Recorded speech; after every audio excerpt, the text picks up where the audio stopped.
In the northeast of Thailand, a family of enormous stone whales swim through a forest. These aren't real whales, of course. They're actually a part of a 75-million-year-old rock formation. A long time ago, this part of Thailand was just a desert. The movements of the Earth's crust pushed sandstone up to create these fascinating mountains.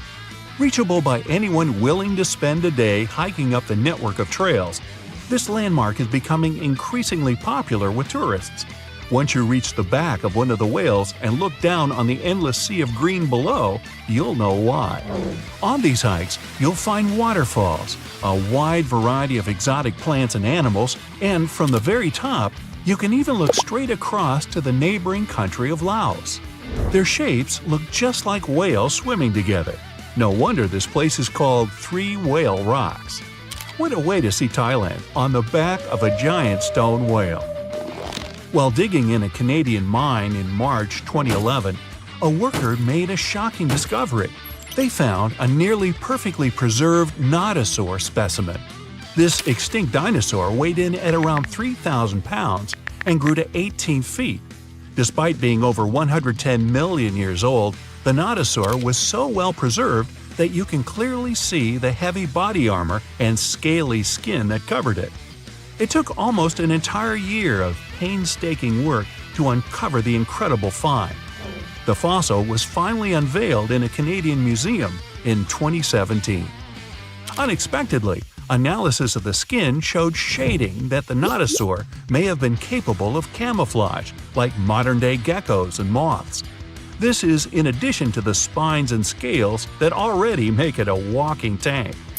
Still being studied today, this nodosaur could go down as one of the most important fossils discovered in a long time.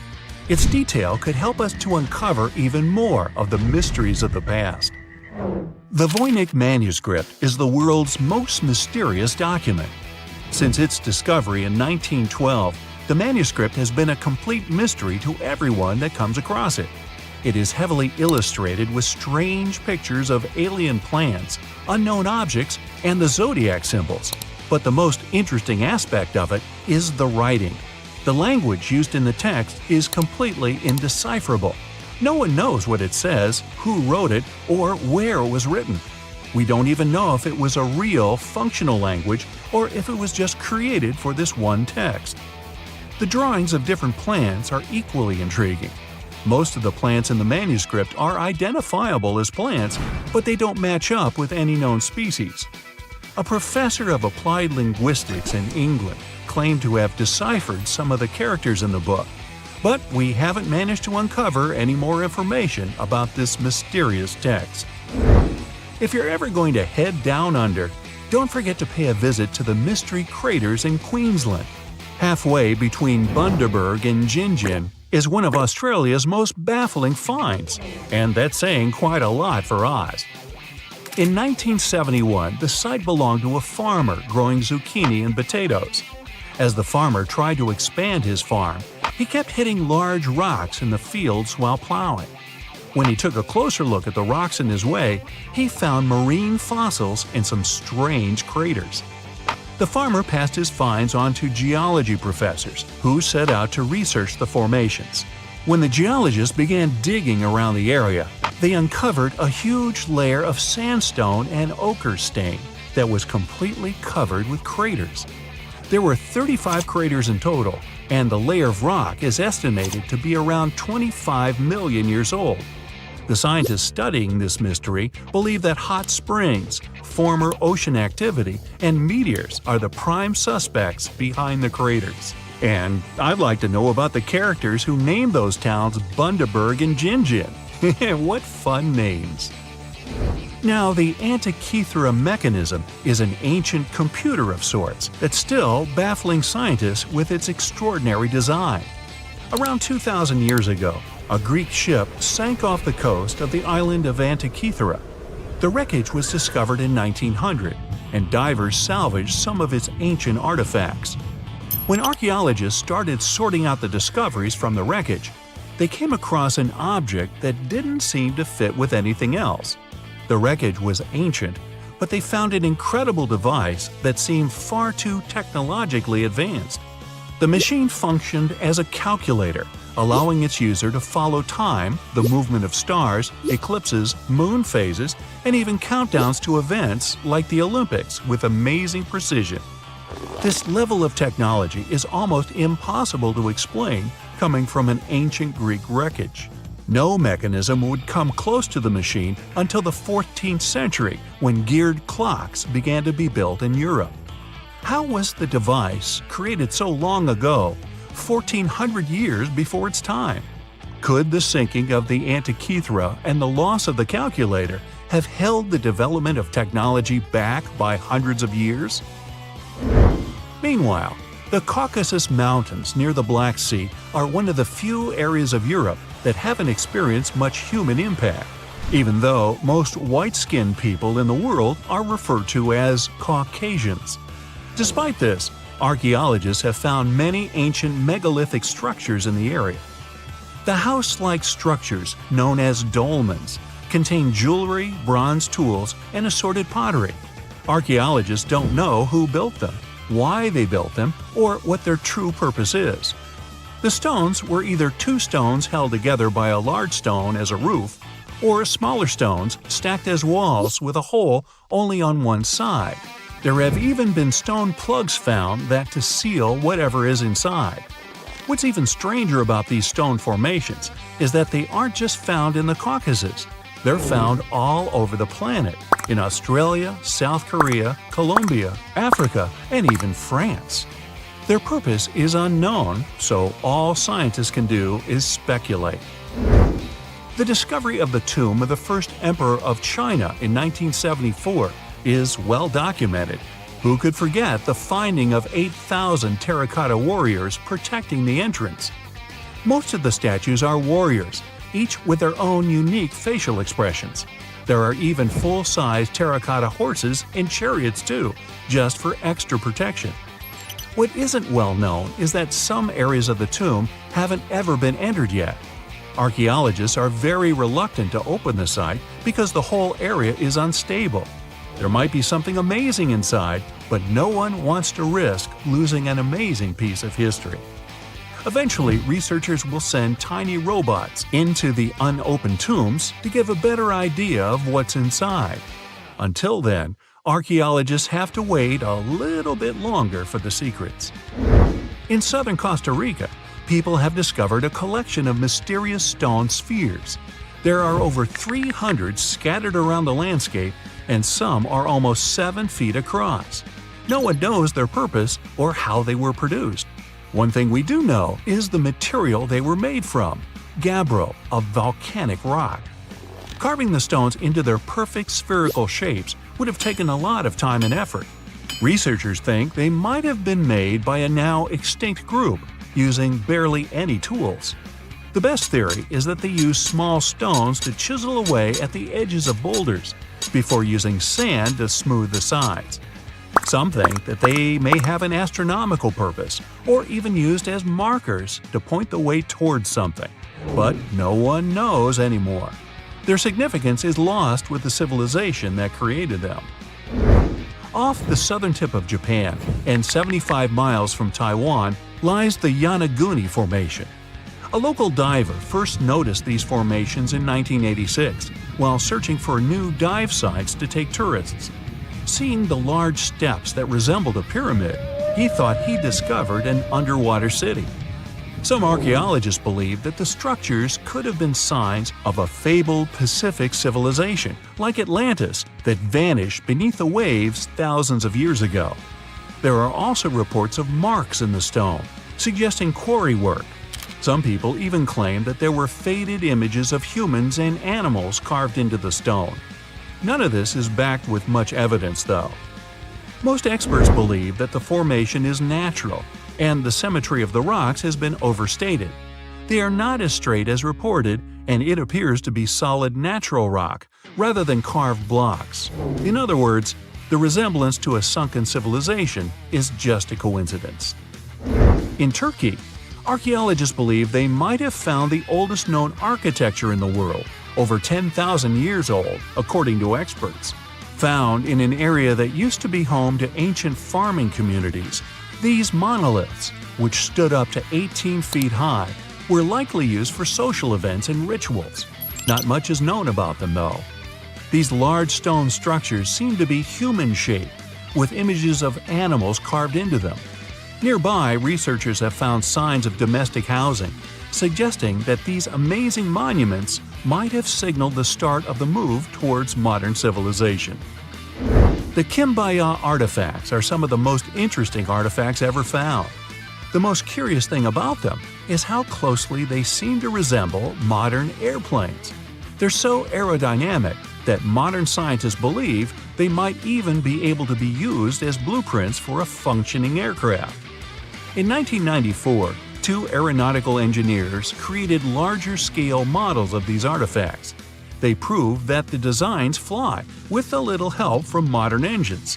What's really astonishing is that these objects are possibly thousands of years older than the first airplane by the Wright brothers. Just another one of our world's fascinating mysteries. We're in the Caribbean, and these are the Taino people.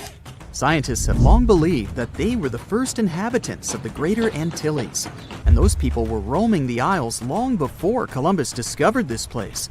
However, a recent discovery showed that there were some other peoples living there.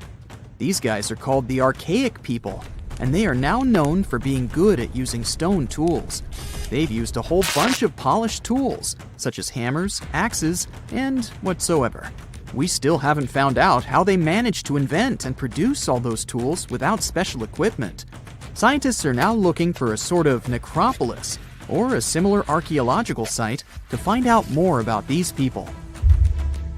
Another curious settlement was found a couple of years ago, not far away from Florida. This one is pre-Columbian too, but it seems that the dwellers there were more into fashion than crafting using stone tools. The scientists discovered a complex of 37 oyster shell rings. There were many households with these rings, and the locals would produce beads from the shells of marine creatures. By the way, long ago, beads weren't intended only for fashion, but they were also an important social instrument. People would sew them on their clothes to manifest their power or wealth. Sometimes archaeologists manage to discover whole cities. This is exactly what Eleni Korka, an archaeologist from Greece, did. She found the lost city of Tania back in 2018. It wasn't a lucky coincidence. The whole search took as much as 34 years. By the way, Tania was even considered a mythical city. The city of Tania was a Trojan-founded city, and the ancient texts claimed it was incredibly wealthy. Well, seems like the texts were true. The archaeologists found around 200 coins on the site. Some jewelry was found there too. For instance, there was an iron ring with a seal. They also found a gold coin that was supposedly used to pay for a journey to the afterlife. Yeah, back then, people believed that it existed, and they needed to pay for a ticket to get there. The discovered clay, stones, and marble floors help us imagine what their dwellings looked like. And the archaeologists also found some vases there. One of the earliest examples of human-made art is located in the cave of Altamira in northern Spain. The paintings in a Paleolithic cave are so special because they're not monochrome, but have several colors combined. Still, these earliest masterpieces were hidden for a long time. They were only discovered in 1868, and today, this cave is a UNESCO World Heritage Site. Despite how old these paintings are, they're well preserved because they've been well isolated for all this time. Since the gallery was located deep in a cave, it was almost impossible for external climatic influences to ruin these prehistoric masterpieces. We are now in England, 2009. Meet Terry Herbert, a member of the Blockwitch Research and Metal Detecting Club. One day, he was casually inspecting plowed farmland in Staffordshire with a metal detector. I guess he must have wanted to find something special, but I bet he didn't expect to find what he actually stumbled upon. He discovered something that scientists later called the largest hoard of Anglo-Saxon gold and silver metalwork ever found. There's a list of items discovered, but if I start reading it to you, it's going to take me a really long time. To make a long story short, the archaeologists found 11 pounds of gold, 3 pounds of silver, and about 3,500 pieces of jewelry. No wonder this discovery is called the Staffordshire Hoard. The Birmingham Museum and the Art Gallery and Potteries Museum chipped in and bought the entire collection for over £3 million. Messages in a bottle are a famous cultural phenomenon we often see in movies, but it turns out this method of preserving letters is quite efficient. This is proven by the Dead Sea Scrolls. Back in the 1940s, Bedouin shepherds discovered 7 scrolls contained in clay jars in a cave. These scrolls were determined to be around 2,000 years old. But these manuscripts were only the beginning of a number of great discoveries. The Bedouins sold these manuscripts, but people continued finding more.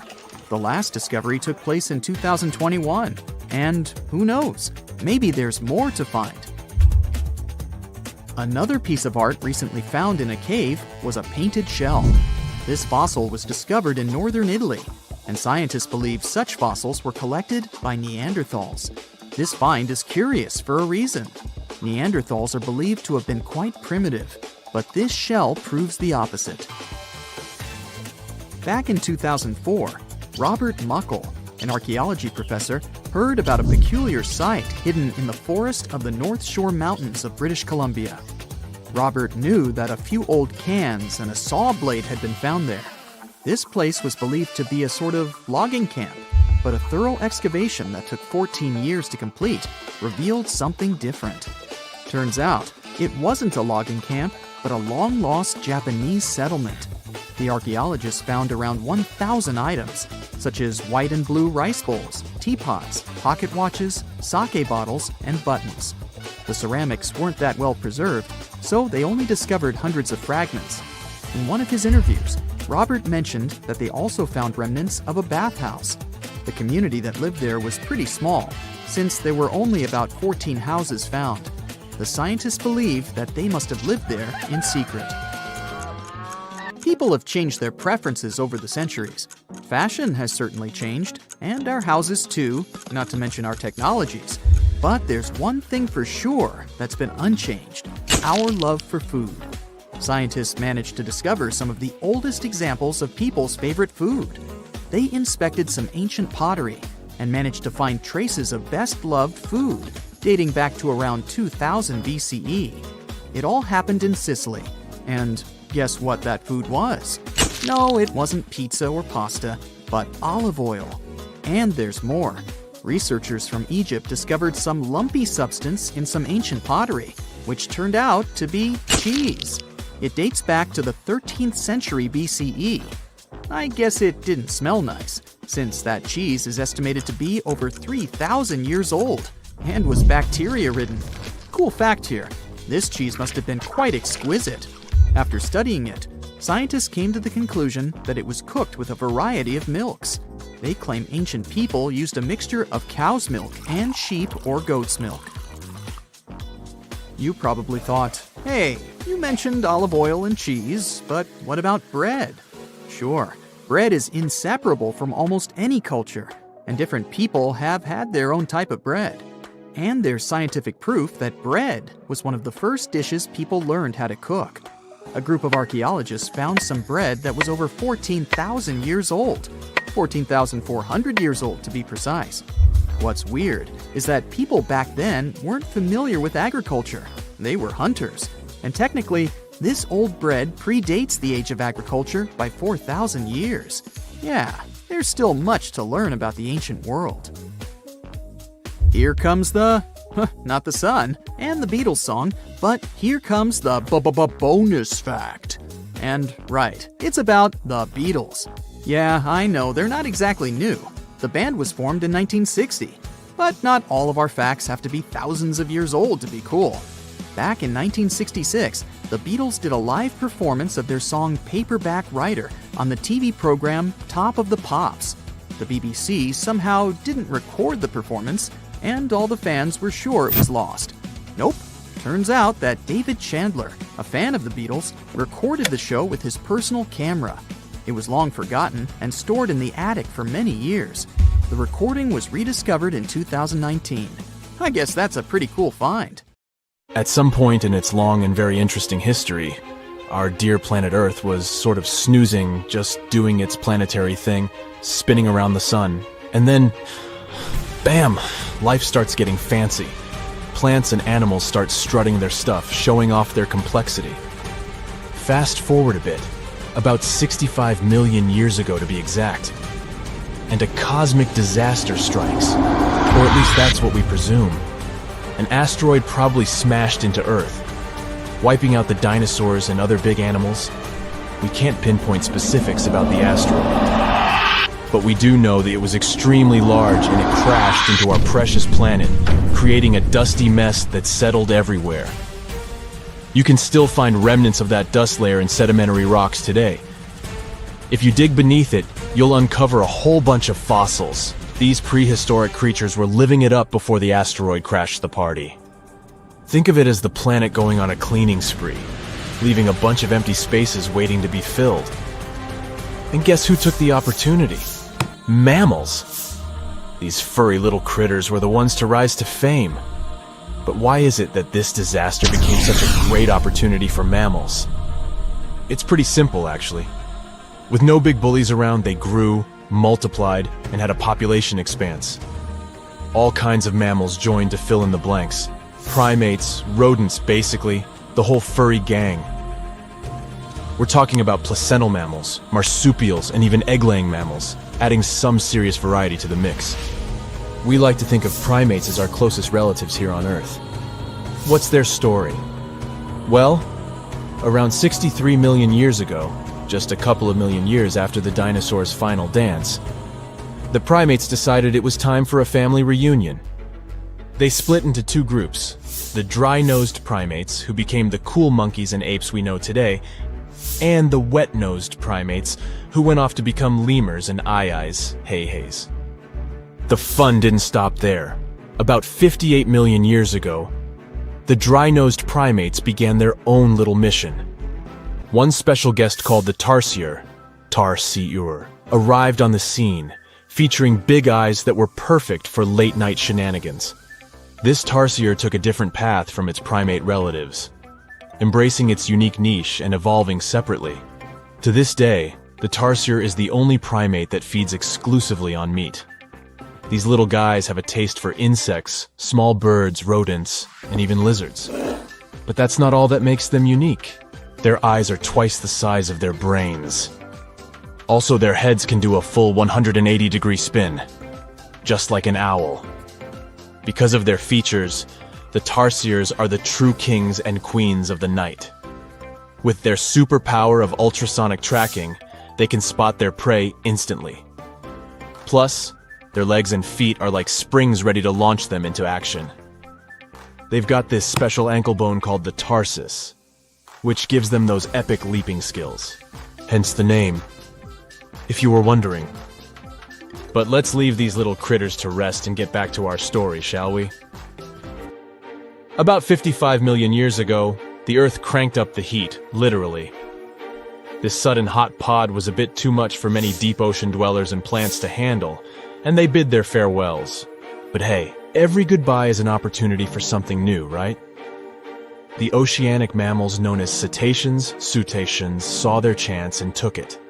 They splashed into those empty niches, becoming the rulers of the sea. In this category of creatures, you can find the blue whale and the dolphin. A special primate guest made an appearance around 47 million years ago. Scientists now affectionately call the fossil of such a creature Ida. This little wonder caused quite a stir, initially hailed as the missing link in human evolution. But here's the hilarious part. It turned out Ida was not one of us dry-nosed primates, but a cheeky wet-nosed one. Moving forward to 40 million years ago, this is when another big event happened in the primate world. The New World monkeys, our distant cousins, decided to take a different path and branch off from our lineage of Old World monkeys.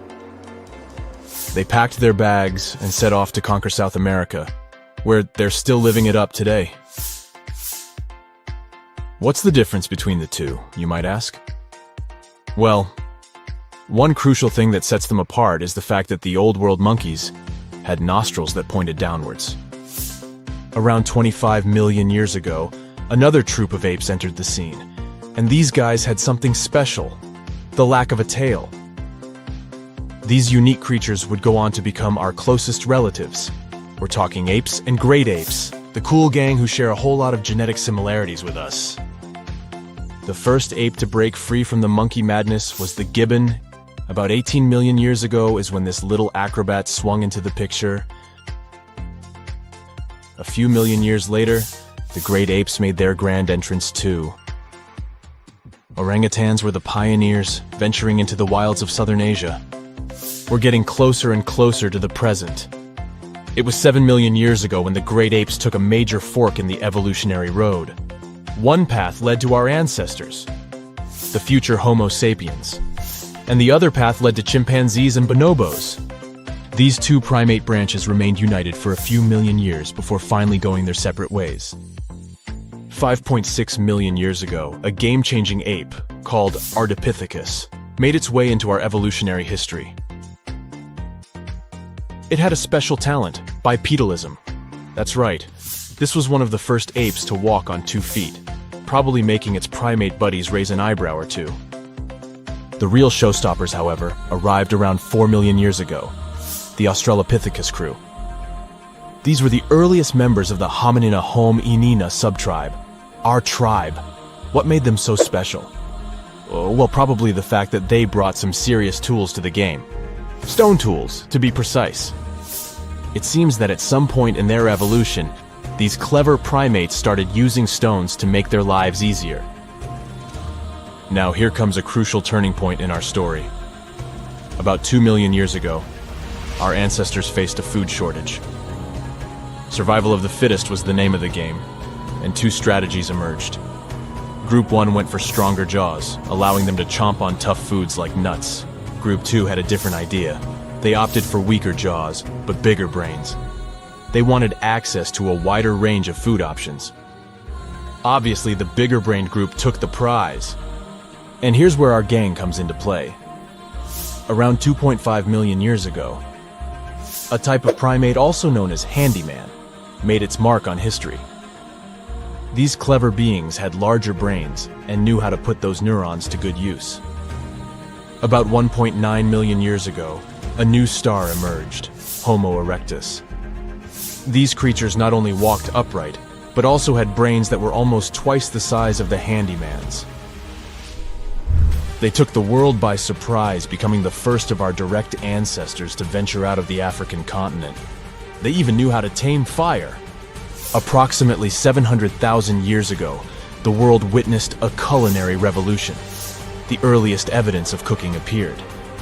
And around 500,000 years ago, our ancestors decided it was time to become a bit more fashionable, donning the first evidence of clothing. Our very own species came to be just 300,000 years ago. Told you we were late to the party.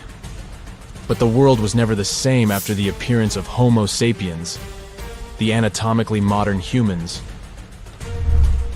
Alongside our other relatives, we emerged, ready to conquer the world with our innovative minds and complex societies. The exact path of our evolution remains a bit of a mystery. But what we do know for sure is that Neanderthals joined the party around at some point too.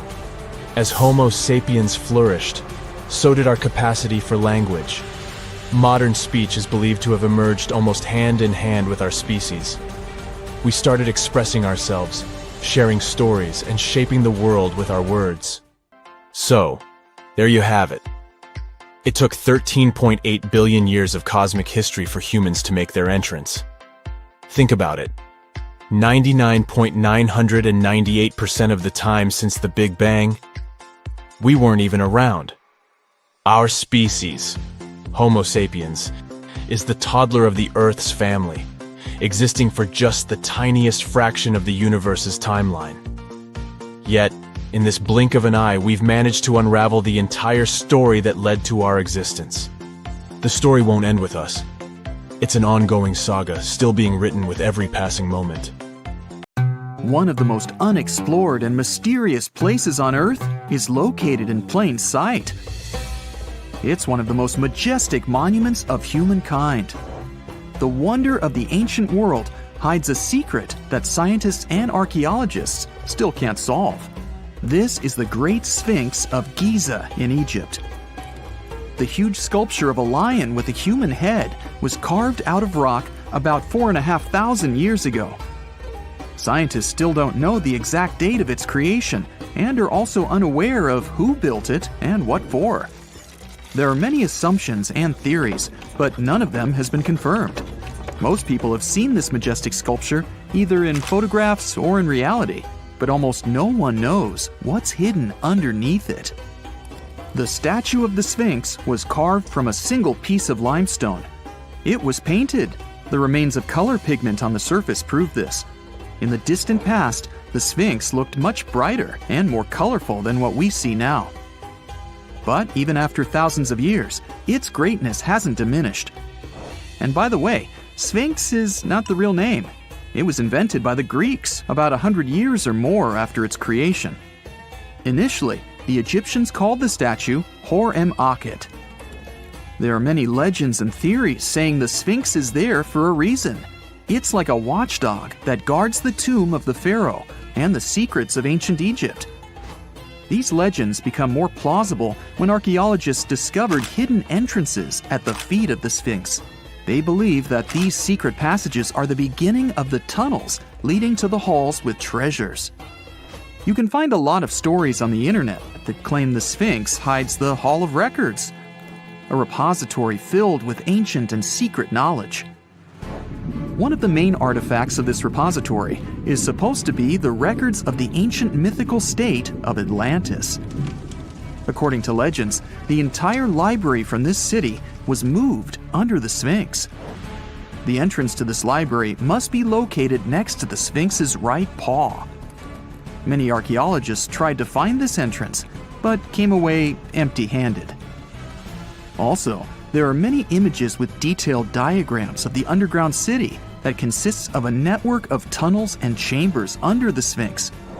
Someone says there are structures as tall as 12-story buildings hiding underground, but there's no evidence of this. Archaeologists, even after millennia, continue to explore the mysterious sculpture. At the same time, many Egyptians don't want to learn more about the Sphinx.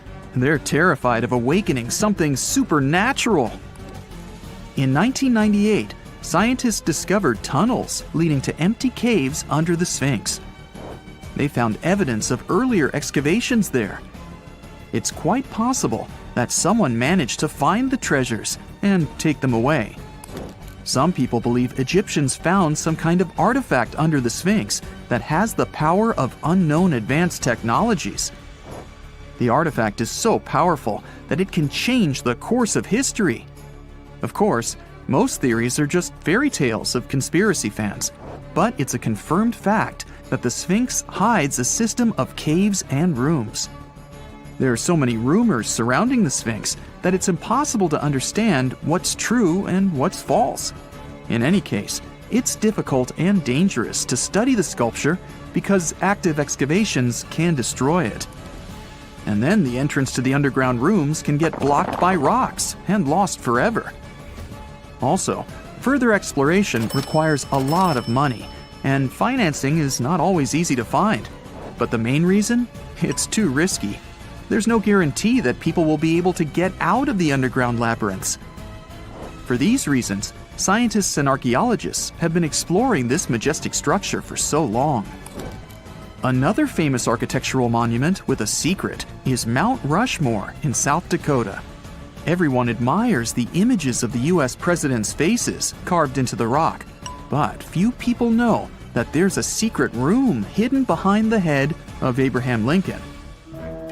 The architect of Mount Rushmore wanted to carve slabs on the rock with the record of the main stages of the country's history. But his plan was too complicated to carry out. Then he was offered to implement it on a much smaller scale, to build a secret room inside the mountain. The idea was to save this knowledge so that future generations will always remember the history of their country. Unfortunately, the architect didn't have time to finish his work. The construction stopped for several decades. But in the late 90s, the project was resumed. porcelain enamel panels depicting the history of the US were placed in the room. It's possible that these plates will be stored there forever. But people can't see them, at least for now. The room is inaccessible to tourists as it's too difficult to get inside. Another secret room is located in the Empire State Building. More precisely, it's not even a room, but a place where you can take cool photos. Almost all tourists gather on the observation deck of the 86th floor to enjoy a stunning view of Manhattan. But there's another deck with panoramic windows on the 102nd floor. There are way fewer people there because almost no one knows about that place. Fortunately, access to this deck is open to everyone. You probably won't have to wait in line for a long time to take a photo. You'll feel special because you're in such a secret place where there are almost no people. But the coolest place is even higher, on the 103rd floor. This is a spacious observation deck where celebrities get their photographs taken. It's not a public place, but if you know the right people, you can get there. There are almost no security measures on the site. Only a low ledge between you and an abyss. That's why crowds of people are forbidden from coming here. It's not so easy to get there, and you're unlikely to succeed without a guide. First, you need to choose the right elevator that will take you there. Then you'll go through several engineering rooms filled with pipes, electrical panels, and other technical stuff. The final part of your way is a set of stairs inside a tiny corridor. And here you are, at the top of New York. Now we're in Paris. See the Eiffel Tower? Inside it, there are restaurants and observation decks. But if you try hard, you can find a secret apartment. Now it's a museum, but it was built so that people could live in it. The architect of the tower, Gustav Eiffel, created this apartment in 1889 for himself. It's almost at the very top of the Eiffel Tower. Imagine what a beautiful view he observed every day. He was the first and only tenant. No one else could gain access to this place. When the architect passed away, the apartment remained empty for a long time. Only recently, they restored it and turned it into a museum. Inside, the epoch of the last century is recreated. They even put wax figures of Gustav Eiffel, his daughter, and the American inventor Thomas Edison inside the room. This place is filled with an endless stream of passengers, office workers running late, visitors from other cities, noise, and train whistles. At Grand Central Station in New York, among all these sounds, you can hear the sound of a ball hitting a racket, if you're in the right place. A real tennis court is hidden inside New York Central Station. It belongs to a tennis club that arranges corporate games for employees of many companies. The club was opened in the 60s. Now we're moving to London, Charing Cross Road. It isn't easy to find one secret place here. To do this, you need to look carefully at your feet. Do you see these sewer grates in the asphalt? Inside them, you can notice two signs with the name Little Compton Street. Yeah, there's another street right below you. It disappeared from all maps at the end of the 19th century. Charing Cross Road was built over it. The identification signs that you see are part of old engineering tunnels. There's another interesting place in London. It's located in the southeast corner of Trafalgar Square. At first glance, it looks like a thick lamppost, but there are too many tourists walking around. You come closer and realize that one person can easily fit inside the post. The lamppost belongs not to an electrician, but to a police officer. Yeah, this is the smallest police station in the world. It was built in the 1930s and used as a watch post. Officers had to sit there one by one and watch Trafalgar Square. That always attracted a lot of pickpockets and all kinds of other criminals. In 1991, somewhere in the lush jungles of central Vietnam, a local logger found a mysterious hole among the foliage and bushes. He looked in there and felt a strong wind blowing into his face. Then he heard a strange sound from the cave depths and realized that it was the sound of a river. The logger didn't check the cave, but decided to go back there with a flashlight and a rope. When he returned, he couldn't find the cave anywhere. He spent a few years searching for it. Finally, in the 2000s, the logger managed to locate it again. In 2009, he brought scientists to this place. They found out the cave, called Sundong, is the largest in the world. There's so much space here that you'll hear a long echo if you shout. Sundong's main passage reaches 660 feet in height in some places, which is more than half as tall as the Empire State Building.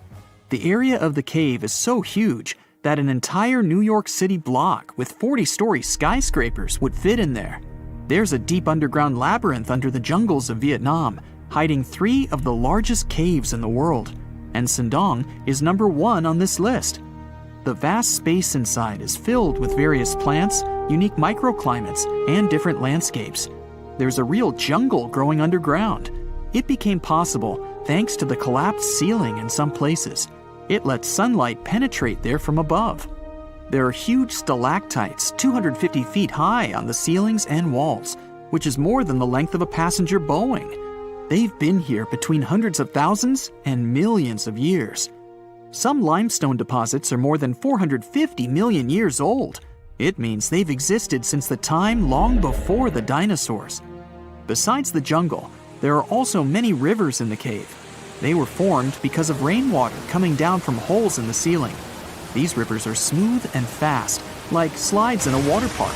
But riding them isn't the best idea, since they can carry you into one of those long labyrinths that the cave is full of. And we still don't know where they're going. You may find yourself in another unknown part of the cave. This is what happened in 2018. 3 divers accidentally discovered new areas in Sundong. The cave turned out to be much bigger than everyone thought. They dove into one of the cave's lakes and reached a depth of 256 feet. At the bottom, they found a separate tunnel. Divers lowered a fishing line with a lead weight there and found out that this place reaches a depth of 394 feet, and the tunnel is more than half a mile long. We still don't know the exact size of the tunnel. Sundong also connects to another huge cave. There are lots of things you can see in Sundong besides underground labyrinths and rivers. You can find spacious ruins with lakes, and you can walk for hours along dark mountain corridors. This place is strikingly beautiful, but dangerous at the same time. And the coolest thing is that you can take a walk here. Since 2013, Sundong Cave has been open to tourists. It's not just an easy walk to take some selfies though. The expedition to the cave lasts for several days. For the first day and a half, you'll explore the 3rd largest cave in the world. And only after that, you'll reach Sundong. The path will take you through rivers, dense jungles, mountains, and rocks. You can meet many exotic birds, monkeys, and other animals. And according to many people, the way to the cave is even more impressive than the cave itself. When you reach your destination, you'll spend the next few days exploring Sundong. Together with other tourists, professional guides, and porters, you'll be sleeping in tents in different places in the cave every day. You'll see some stunning landscapes and, get ready for this, 400-million-year-old majestic fossils. There are also dark rooms with lakes that are good for swimming. Such adventurous expeditions become more popular every year. People who visited the cave call it the most amazing place they've ever seen. Another amazing cave is located in Indonesia, on the island of Flores. It's quite small, but holds amazing things inside. In 2003, a group of scientists discovered ancient artifacts here, including fossils of primitive tools, such as sharpened stones. Scientists realized that hundreds of thousands of years ago, this place was home to our distant ancestors. Then they found a very unusual female skeleton. That woman was only 3.5 feet tall. This is the height of the waistline of an average adult person. That woman had no problems with her spine or with the development of her bones, though. This and other skeletons found in the cave belong to some unknown human ancestors. Scientists called this species Homo floresiensis, or simply, Hobbit. The woman's weight was about 35 to 79 pounds. Analysis of the skull and bones showed she was about 30 years old. Hobbits probably lived on Earth between 190,000 and 50,000 years ago. There's a chance they met the ancestors of modern humans. The next cave is in Turkey. Imagine that you live in an old house and decide to make some repairs. You throw all the old stuff out of the rooms. The last place to sort out is your basement. You've hardly ever visited it and have no idea what's hidden there. But it's pretty spacious, so you decide to turn it into a room. You tear down the wall and discover the entrance to the cave. This is a tunnel that leads underground. You walk through the cave and see a real underground city. This happened in Turkey in 1963. One of the locals discovered a secret passage to a lost city in his basement. About 20,000 people could live there. There was enough space for livestock and food supplies. It's not just a maze of tunnels. There's a chapel, a school, stables, kitchens, walls, and other signs of civilization. The city was built in the Byzantine era, in the years 780 through 1180. It's not the only one down there and is connected to many underground tunnels and towns that stretch for several miles. Let's finish our journey in the strangest and most frightening cave. We're going to the southeast of Romania, near the Black Sea. Here, on a desolate wide plain, you can find a hole. This is a tunnel leading deep underground. The air inside the cave has high levels of hydrogen sulfide and carbon dioxide. Under normal conditions, the air we breathe contains around 20% oxygen, but it's only 10% here. You won't be able to breathe freely without an oxygen tank. The water and air here are poisoned. Almost no animals are able to live in such conditions, at least the ones we know about. And this cave is filled with 48 species of living organisms, 33 of which are new unknown species. Creeping things that live here can scare you, especially if you're afraid of bugs. Strange white snails and white spiders are crawling along the walls. An unknown species of leeches and transparent shrimp are swimming in the water. White millipedes with huge mustaches are creeping on the ground. Here you can also meet an unknown kind of scorpion with a transparent white body that doesn't look like any other kind of scorpion. Nothing here looks like ordinary animals at all. All creatures in the cave are white or transparent. They don't have eyes, but they have long paws and antennae whiskers that help to navigate in space. Plants can't live here without sunlight and clean air. This means that oxygen isn't produced in this place. So how do these creatures manage to survive? The answer is in the water. The surface of the lake and puddles here is covered with strangely moving foam. This substance is a living organism. It consists of 1 billion bacteria called autotrophs. Ordinary plants absorb carbon dioxide and use photosynthesis to produce oxygen. This cave is filled with carbon dioxide. Autotrophs absorb it and secrete tiny food particles. Bacteria feed on these particles.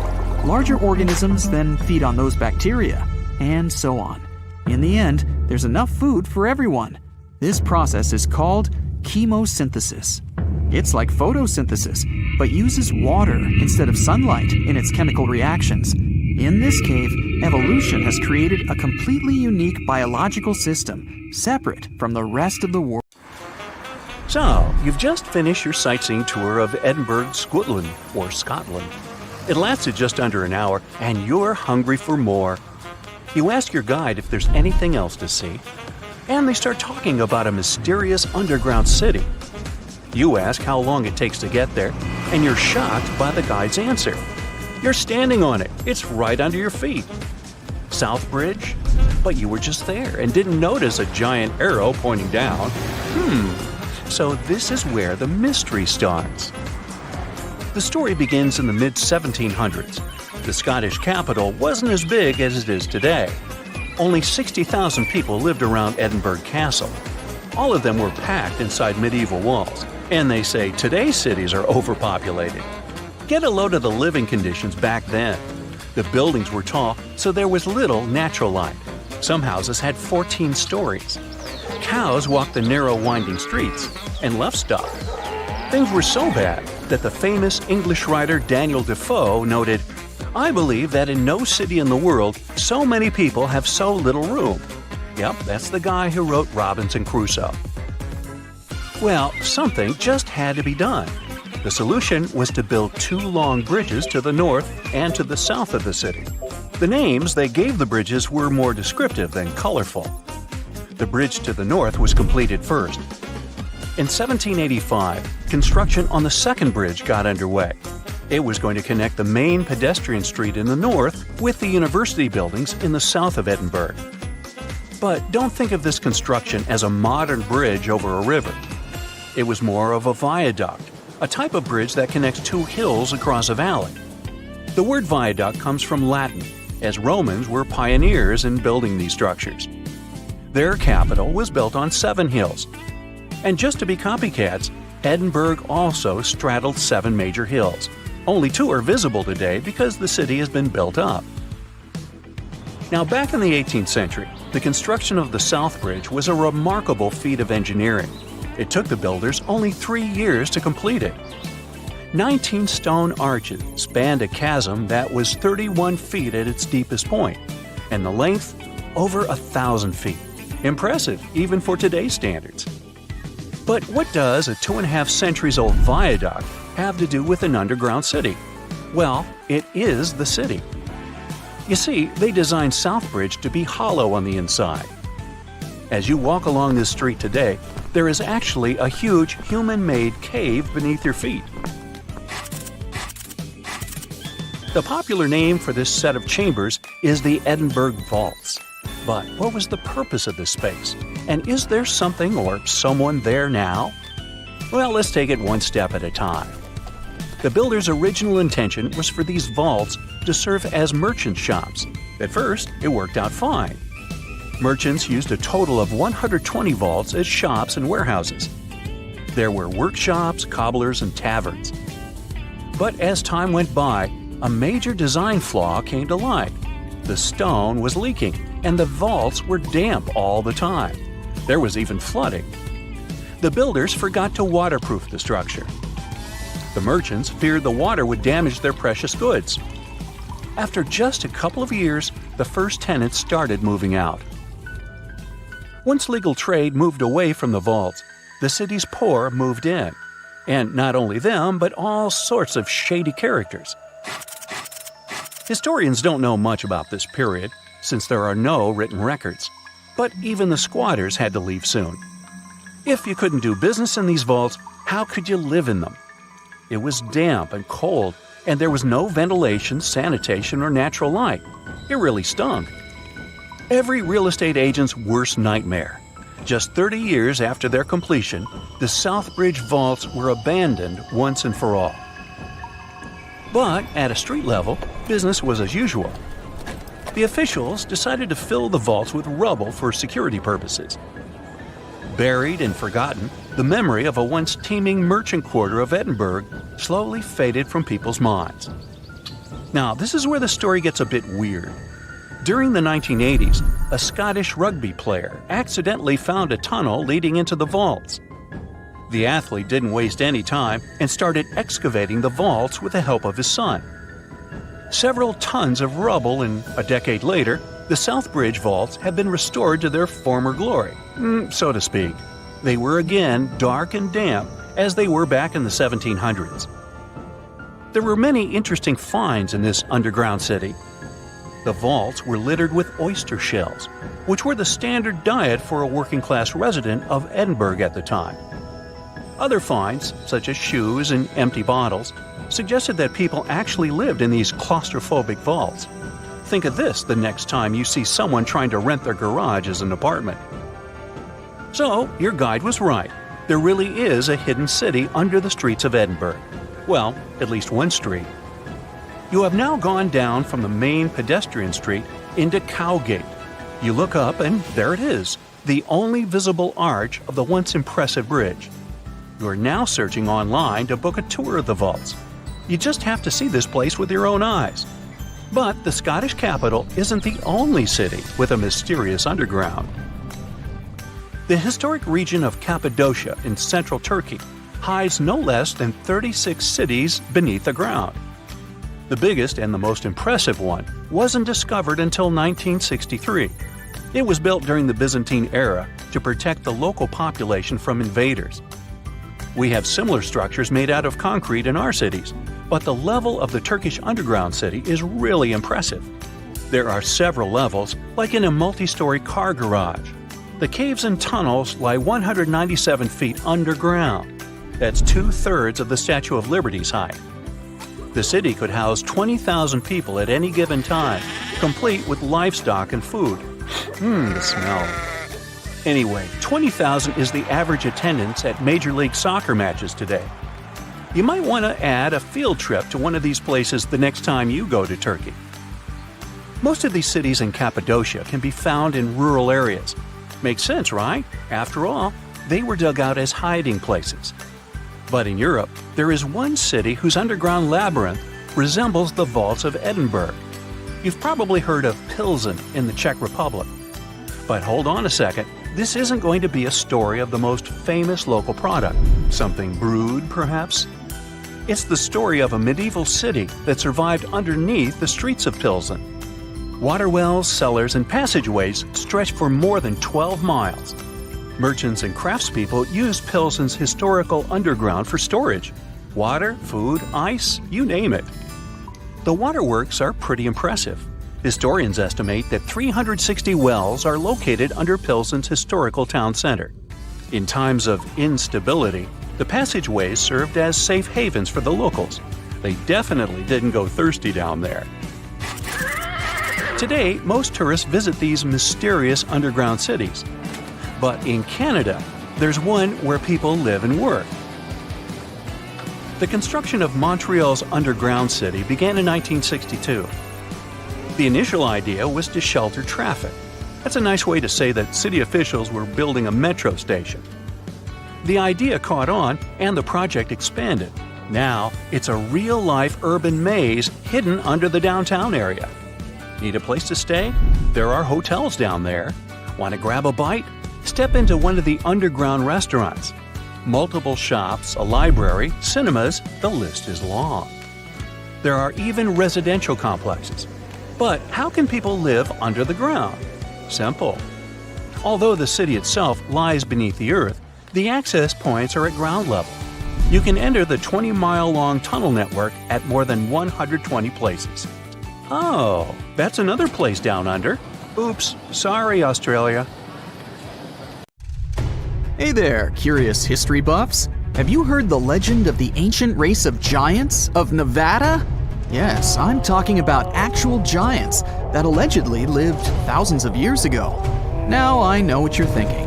Giants, really? Well, archaeological finds add fuel to this debate too. And here's where it gets interesting. Lovelock Cave was indeed used as a burial site, and some of the remains found there are much larger than average human bones. The cave is by the Humboldt Sink in western Nevada.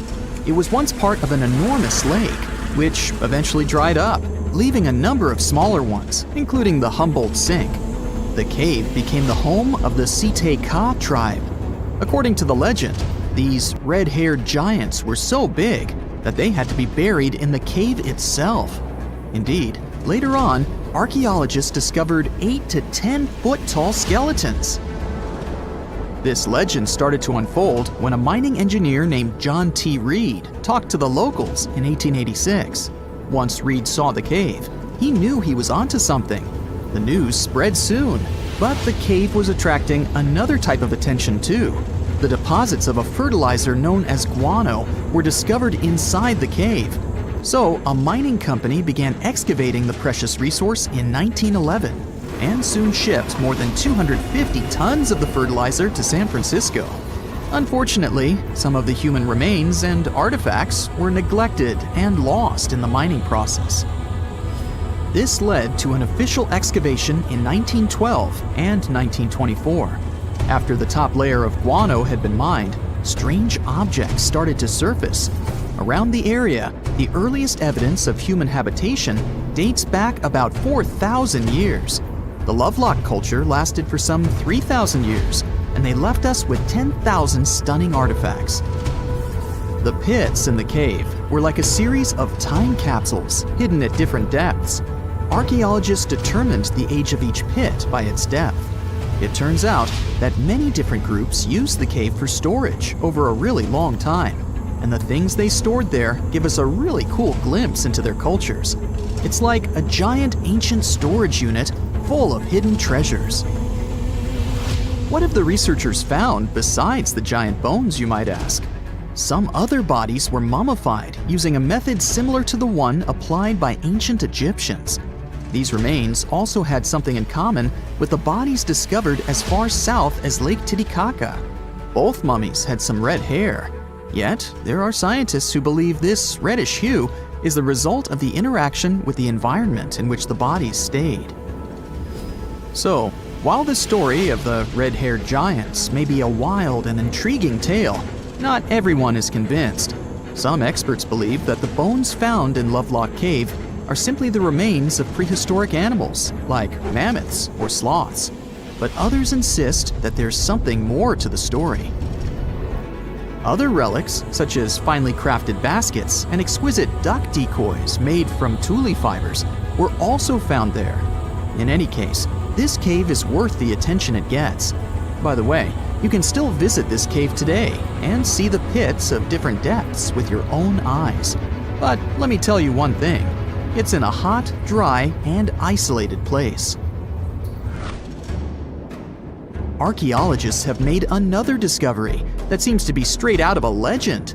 They think they found the palace of the one and only Odysseus, who was the legendary Greek king of Ithaca and the hero of Homer's epic poem. Move over, Indiana Jones. We've got some real-life adventure happening here from around 1300 BCE. Apparently, this is the only palace mentioned in Homer's epic poems that hasn't been found. The excavations have been made on the Ionian Islands, and the view from the ruins found on the island of Ithaca are exactly as described in the Odyssey, says the professor who led the excavation team. Known to the ancient Romans as Ulysses, the Greek hero took 10 years to return home to Ithaca after the fall of Troy. For many years, Homer's other epic, called the Iliad, which tells the story of the protracted siege of Troy by the Greeks, was regarded as a myth too. But then, in the 1870s, Troy was rediscovered in modern-day Turkey's Çanakkale city. So, if they found Troy, who's to say they couldn't find Odysseus's home? The researchers were following Homer's words as a roadmap. The excavation site has a building complex with 2 levels. It has important finds such as storerooms and workshops, a complicated drainage system, and fragments of pottery. It also has a well from the 8th century BCE, which is around the time when Odysseus is believed to have been the king. Yet, not everyone is convinced that the team has actually discovered the home of Odysseus. A British researcher named Robert Biddlestone insists that Homer's description of ancient Ithaca isn't very similar to the island that now has its name, and that Odysseus's kingdom was actually on the Isle of Cephalonia. However, Italian archaeologist Adriano La Regina might have a more realistic approach to this debate. He says that whether this find has a connection to Ulysses or not, what's more important is the discovery of this royal palace. Once upon a time, in a land far away, the Klamath Indians spread a legend about the creation of Crater Lake.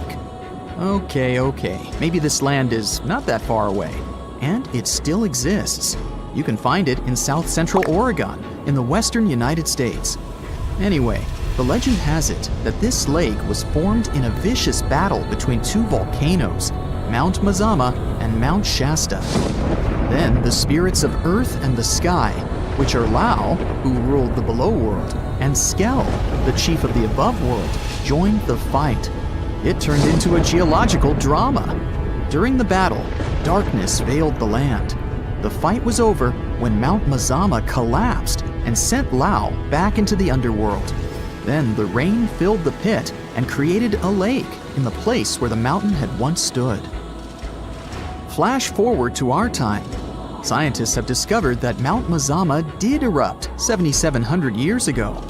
Artifacts found in the area prove that the legend indeed contains some details about the explosion. The tale says that red-hot rocks were flying through the sky.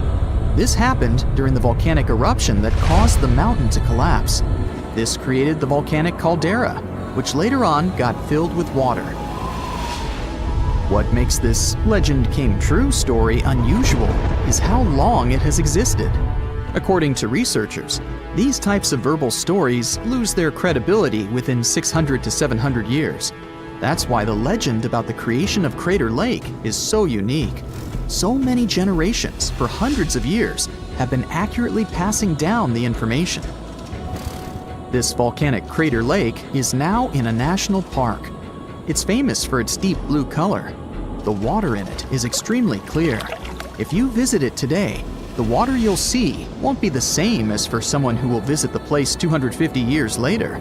Because there are no rivers flowing into or out of the lake, the existing water evaporates and the lake gets filled again by rain and snowfall. Basically, every 250 years, the water is replaced. Plus, this lake is almost 2,000 feet deep, which makes it the deepest lake in the United States. Swimming is okay in the lake, but there's only one legal and safe trail to get to the shore. There are other activities, such as fishing and boat tours. Shared human experiences, such as birth, marriage, and aging, may explain why certain tales are shared globally. Similar struggles and obstacles faced by humans around the world generate similar themes in traditional stories about love, parenting, and mortality. So, do you have legends or tales you've heard of from your grandparents? Who knows? Maybe your ancestors too witnessed a cool historical event. The unanswered mysteries surrounding ancient civilizations have been a source of inspiration for many conspiracy theorists. In fact, some of these mysteries are so interesting that many of us either already believe them or would like to. One thing is for sure though, none of those thousands of conspiracy theories have ever been, classified. Or have they? We're all aware that the CIA has done some questionable things throughout history for the sake of national security, but you wouldn't expect a book to be both a national and international threat. The CIA recently declassified parts of a book that talks about lost ancient civilizations and the catastrophic events that made them vanish thousands of years ago. This mysterious book was written in 1963 by a guy named Chan Thomas, and it was going to be published by Emerson House in 1965 until the CIA got involved. For some mysterious reason, they classified the book, and it was never released to the public until recently. But here's where it gets interesting. The book was declassified in 2013 due to the Freedom of Information Act, but it wasn't released to the public until 2016. And what was released truly raises a few questions. The original version of this document was 284 pages long, but the PDF essay that was released was heavily censored, with just 57 pages, which makes it 1/5 of the whole document. The pages were edited before they were released to the public in such a way that you wouldn't even notice that the other pages were missing. Now, no one really knows why this book was classified in the first place, but it has some interesting content from what I've gathered. The author of the book had quite the imagination and a huge love for ancient civilizations. And even though what he had to say is very thought-provoking, some of it is just bizarre. He believes that our planet is locked into a never-ending cycle of pole shifts and Earth crust displacements that are responsible for the mass extinctions of many civilizations which existed more than 6,000 years ago, even before the Sumerians. He believed that these events caused more damage to the Earth than meteors, and he bases this theory on a few artifacts that exist around the world, but weren't really noticed until recently. But I'll get into that in a bit. Those mass extinctions that the book talks about include the end of the Ice Age, when huge 2-mile-thick ice sheets disappeared from northern Europe, Northern America, and Canada, and caused 100 species to go extinct. And here's how the author illustrates his hypothesis. He believes that there was a geomagnetic pole shift which cause catastrophic changes to both the atmosphere and the Earth's crust, resulting in the extinction of many civilizations over time. Now, even though the geomagnetic pole shift is a real thing, it doesn't just happen overnight. It happens really slowly, only about every few 100,000 years, according to scientists. But it's a bit more complicated than it sounds. It is a well-known fact that the North Pole is somewhere above Alaska, and the South Pole is close to the middle of Antarctica. Now, these are the geographic poles, and they'll always be north and south. However, the Earth's magnetic poles flipped a few 100,000 years ago. So, if you had a compass, let's say 700,000 years ago, it would instead point south and show you the Antarctic. But the author of the book has a different theory. He believed that the flip of the north and south magnetic poles doesn't happen every few 100,000 years, but every 12,000 years, and that this flip occurs in just a few hours, causing a catastrophic apocalypse. He thinks this happens as a result of an explosion inside the Earth's core. This explosion causes the magnetic poles to flip, but it also causes the Earth's crust to move. According to the book, due to these catastrophic events, a lot of the Earth's continents that were submerged underwater rose above sea level in just a few hours. Now, here's where it gets interesting. The author also states that the Peruvian Andes were beneath the ocean before the last pole shift. And even though it seems far-fetched, since the Andes are approximately 22,000 feet above sea level, there was evidence to support that claim in the late 80s. Scientists found whale bones and fossils that are said to be millions of years old on top of the Andes and the Himalayan mountains. It's also suggested in the book that the deep freeze the Earth went through during the Younger Dryas event caused the Gulf Stream to be disrupted, and he points to some interesting evidence to support that theory. Frozen mammoths were found trapped in blocks of ice with food still in their mouths. Now, this is a true mystery, because freezing cold weather is in their nature, and they were among the few animals that could truly survive in the Ice Age. So, what could have caused them to freeze so quickly? Kinda makes you go, doesn't it? The document describes the Great Pyramid of Giza as a true enigma as well. The Pyramid of Giza is made out of 2.5 million stone blocks that are placed on top of each other with great precision. It's close to 750 feet wide and more than 450 feet high. To this day, we're still not able to explain how it was constructed, and it's quite difficult to understand the internal design as well.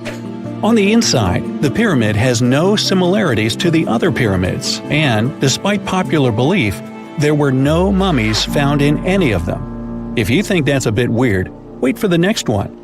There are absolutely no hieroglyphs found in any of the pyramids, and that goes both ways. What do I mean? There are also no pyramids, or anything that resembles a pyramid, in any hieroglyphs either. Mr. Thomas believes that the pyramids were created hundreds of thousands of years before the Egyptians by a civilization that went extinct. Speaking of civilizations, in his book he even mentions the Greeks. He claims that in Greece, there was another ancient race of people that went extinct as well. He claims they were extremely tall with blue eyes and blonde hair, and had access to advanced technology that the Greeks couldn't have known about in their prime. Now, before we drift too far away from the stone blocks, let's talk about another mystery, the temple in Baalbek, Lebanon, and its ginormous foundation blocks. Those stones, which make up the Heliopolis, were also used for the temple in Rome. The foundations of the temples are made of 900-ton trilithon stones, and according to the author, this is proof that there must have been a lost ancient civilization with advanced technology. Now, most archaeologists claim that those stones were made by the Romans. However, there's no evidence to support that. The Romans didn't have the technological equipment to make the stones or lift them. So, you might think, what if they just made them in that place right then and there? Well, those stones were also lifted 30 feet high and were placed next to each other with mathematical precision. And let's not forget about the blocks on top of the Heliopolis in Lebanon, which weigh about 800 tons each. But wait till you hear the next one. The Romans don't even credit themselves for these stones. They claim that they build up the sides, but they don't take credit for the extraordinarily large and heavy foundation stones. The author also makes an interesting point about the distance between the Roman capital and Baalbek in Lebanon. Why would the Romans build the world's largest monolithic stones in such a remote area, and so far away from their capital, and never take credit for it? Well, folks, it's a mystery to me. Now, let's move on to the most intriguing enigma, Easter Island, which is located in the middle of the Pacific Ocean, or nowhere, if you will. The author questions how people found it or even settled in such a remote island that long ago. One of the signifiers of Easter Island are the Moai statues, and the mystery surrounding who they depict and why. What's an even bigger question is how they were created, moved, and positioned in the places they were found. According to this declassified document, Easter Island was part of the now lost continent named Mu, and it was sunk in the Pacific Ocean in a disastrous cataclysm that happened during one of those pole shifts. The continent of Mu, according to the book, was as big as South America, and what we now call Easter Island is just what's left of that continent. The author also believes that this is what happened with the lost city of Atlantis as well. Plato is even quoted about this, saying that the whole city of Atlantis sunk miles beneath the waves within just a day. Even though the whole story sounds very intriguing and makes some interesting points, we know that, scientifically speaking, a cataclysmic pole shift causing entire civilizations to go extinct isn't possible. A human being can survive up to a couple of months without food, a few days without water, and 69 days trapped underground. At least, that's what 33 miners in Chile managed to do. The 5th of August, 2010, started like a regular workday deep underground. The miners were going about their business, digging for copper, gold, and other minerals. Some of them were working almost 2,500 feet below the surface. Another group was resting in the refuge, a room carved out of the rock for miners to relax in and breathe some fresh air pumped in from the surface. They were waiting for a pickup truck to give them a ride up for lunch. Around 2 p.m., they felt some massive vibrations. A massive bang followed. Everything around started shaking. Dust filled the air, and the passageway collapsed, trapping the men inside. When the noise faded, the miners decided to make a run up to the surface from the refuge. Their shift manager and others joined forces, determined to rescue every single man. Deep below, 2 miners were loading rocks into a truck when they felt a burst of pressure. They thought it was nothing extraordinary until the dust became so thick that they couldn't see a thing. Driving blindly, they almost collided with their shift supervisor, who signaled them to stop. With the truck now packed with terrified men, they set on a treacherous journey toward the surface. The truck struggled under the weight of its passengers, but it pressed on. They met up with more workers, cramming onto the truck like sardines. Obstacle by obstacle, they moved to the surface until they bumped into a huge rock, weighing around 700,000 tons and as tall as a 45-story building. They sent the smallest of the miners to see if there was any hope of squeezing through next to the rock. He only managed to crawl 10 feet forward with a lamp in his hand and told everyone else there was no chance to get any further. Some of the older miners got trapped at work before, but it would usually be some rocks that a bulldozer could clear in a couple of hours. This time, it was different. The miners didn't plan to give up, so they split, and one group searched for shafts that let air, water, and electricity flow into the mine. Those are supposed to have ladders to serve as an escape room. They managed to find one chimney with a ladder. One of the miners climbed up, breathing in dust and holding onto slippery walls. The chimney led him to the same rocky wall they'd seen before. It meant only one thing. There really was no way out. They had to deliver the sad news to the rest of the miners who went back to the refuge. It had enough snacks to feed 33 people for several days. Someone grabbed the snacks, still not realizing they could be stuck down there for days or weeks. Cans of peaches, peas, and tuna, 6 gallons of condensed milk, and 93 packages of cookies were all they had. The one thing they wouldn't have to worry about was water. There was more than enough of it in nearby tanks, which were keeping the engines cool. All the connections to the outside world The electricity, the intercom system, the flow of water, and compressed air have been cut. Men working above the ground on that fateful day also heard the blasts and saw the dust cloud in front of the main entrance. While the miners were settling in for the first night in the refuge, the local emergency squad was trying to do everything in their power to save everyone. One team went down in a pickup truck until they bumped into the gray rock mass at around 1,500 feet. Another team tried descending on ropes and pulleys into the chimneys, but they found obstructions at each level. The supervisor of the team took off his distinctive white helmet to show all the workers were equal now. As the miners remembered later, it was one inspiring gesture for them. On the 7th of August, there was another collapse that blocked the ventilation shafts. On the next day, the rescuers started drilling holes and sent down listening probes to see if there were any signs of life down there, with no results. The maps of the mine were outdated, which made the search more complicated. Deep below the surface, the miners tried to keep their spirits up, talking, joking, and telling stories. Their phones didn't have a signal, but they could still use them as cameras to record videos about their survival underground. Their metabolisms were slowing down, and even the most active among them were sleeping longer than usual and having scary nightmares. There was a haze drifting over their thoughts. They spent 17 days without any contact with the outside world, eating only once every other day. Some of the miners started having health problems. On the 22nd of August, one of around 30 probes sent into the mine detected tapping. It came back with a note saying, "All 33 of us are all right in the shelter." Soon, rescuers managed to deliver food, water, letters, first aid, and other necessary supplies through the narrow borehole. They also sent down high-tech video cameras that beamed back live footage of the men in their steamy, sauna-like surroundings. The miners invented a system of jobs and routines to survive in those conditions and remain sane. Above ground, an international team of engineering and mining geniuses put their heads together to crack the code of how to bring those brave souls back up to the surface. They came up with a plan to drill an escape tunnel and lower a capsule inside the mine, large enough to fit one person at a time. Then a crane would pull the capsule back to the surface. They brought 3 separate drilling rigs to the site and began work on the 30th of August, 25 days after the accident. The trapped workers were helping their rescue from below.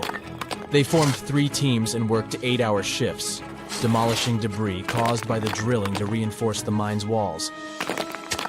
The original plan was to set them free by December, but Plan B drill finished working on a tunnel by the 9th of October. It took 2 more days to line up the tunnel with metal tubing. Finally, a rescue worker went down into the mine inside the capsule. The families and friends of the miners were waiting above the ground in a makeshift Camp Hope. The first worker got out of the mine after a 15-minute journey through 2,050 feet of rock inside the capsule. He was greeted as a hero. One by one, they all escaped from the refuge. Millions of people around the globe followed the rescue on live TV. It took less than a day instead of the planned 48 hours. All 33 of the miners, aged 19 to 63, had been rescued and were mostly in good health. They all had to wear dark glasses to help their eyes to the sun after being in a space with so little light for so long. One of the last miners to have climbed back up on the surface was Franklin Lobos, a former professional soccer player. While he was down there, teams around the world signed jerseys for him. Franklin got that welcome gift and a soccer ball. He said it had been the toughest match of his entire life. The incredible 33 were showered with love and praise. They were guaranteed 6 months of top-notch health care. They traveled to international destinations to talk as motivational speakers, appear in public, and explore famous landmarks. There was even a parade at Florida's Walt Disney World in the miners' honor. A movie named 33, based on their story, came out in 2015, featuring Antonio Banderas. He played the role of the miner who filmed daily video logs to assure the public that they were all right. This story, which many find to be a real miracle, went down in history and in the Guinness Book of World Records as the longest time survived trapped underground. On January 10, 1992, a huge cargo ship sailed somewhere in the middle of the Pacific Ocean. It got caught in a strong storm. Its waves battered the ship frightfully, and some of its containers fell into the water. One of them opened and released some 29,000 rubber toys. There were yellow ducks, frogs, and blue turtles. From that moment, their journey of almost 20,000 miles across the world's oceans began. This enormous number of toys survived many years of storms, salt water, encounter with marine animals, and countless days under the scorching sun. The ducks even ventured into the icy waters of the Arctic and swam through the spot where the Titanic sank. Some of the toys settled in Hawaii, and some went to the shores of England. Many people watched their journey all the time. Oceanologists studied ocean currents with the help of this migrating flock of rubber duckies. People authored books about these ducks. Each toy is an artifact, and somebody managed to find at least one of them. One frog washed up on the coast of England, and other toys were found in the ocean. People are looking for them and selling them for thousands of dollars. Until now, these wanderers are floating somewhere out there, and you may find one of them sometime. I keep mine close by. You know what ammonite is? It's a kind of a big ancient seashell with a spiral on its back. So, the coast of Washington hides many fossils of these animals. One day, a group of scientists went there to find these prehistoric things. But instead, they found a massive bone of an unknown dinosaur. The problem was that the fossil was stuck in a coastal rock. Paleontologists dragged a stone saw to get the find. They extracted the bone and discovered it belonged to an animal that lived about 80 million years ago. It was a theropod, a predatory dinosaur that moved on two legs. T-Rex and velociraptors belonged to this species. It's not proven exactly who this bone belonged to, but researchers say the descendants of these dinosaurs are modern birds. In 2008, on the shore of Brighton Beach, people discovered probably one of the most unusual things that have ever been thrown on the shore. This was a big 8-foot Lego man. He was whole and looked great. It's unknown how long he stayed in the ocean and ended up here. The discovery attracted the attention of locals and the district administration. The Lego man looked so cool on the beach that the people at City Hall decided to leave him there. Nobody knows the true story of this giant toy. Some say that Lego Man arrived from Denmark. There's a Legoland theme park, maybe the toy came straight from there. Others are sure that it fell from some passing ship, see rubber duckies. But of course, there's a high probability that this is all part of a PR campaign. Even if it's not, it's still a great ad. In 2010, locals found a giant tree washed up on the beach on the shore of La Push, Washington. Several people could fit inside its trunk. There's enough room to squeeze in a bed, a table, a TV, and even throw a small party. And the height of the tree itself reached about 200 feet. This is almost the size of a Boeing passenger jet. There were a lot of discarded trees on the shore that day, but this giant was the king among them. High tides and fierce winds brought it ashore. Storms occur often in this region. During this time, rivers flowing through the area spill over the forest and dump large trees. Also, near the beach, there are high slopes with tropical forests. At high tide, the water washes away the trees and brings them to the shore. Now, they didn't know the exact type of tree, but it was like the Sitka spruce, red cedar, and Douglas fir. In 2020, a giant squid was found on a shore of a South African beach. Such finds are rare because giant squids live in deep, dark waters. The beached sea creature was almost 14 feet long. This is more than the size of a passenger car. Some of these individuals can reach the size of buses. It's not surprising that sailors called these monsters kraken in the distant past. They have enormous tentacles, beak-like mouths, and the most giant eyes in the animal world. One such eye can be the size of a football. In 2021, a family found an old closed bottle on a beach in Hawaii. And of course, there was a message written 37 years ago inside. The letter was written in English.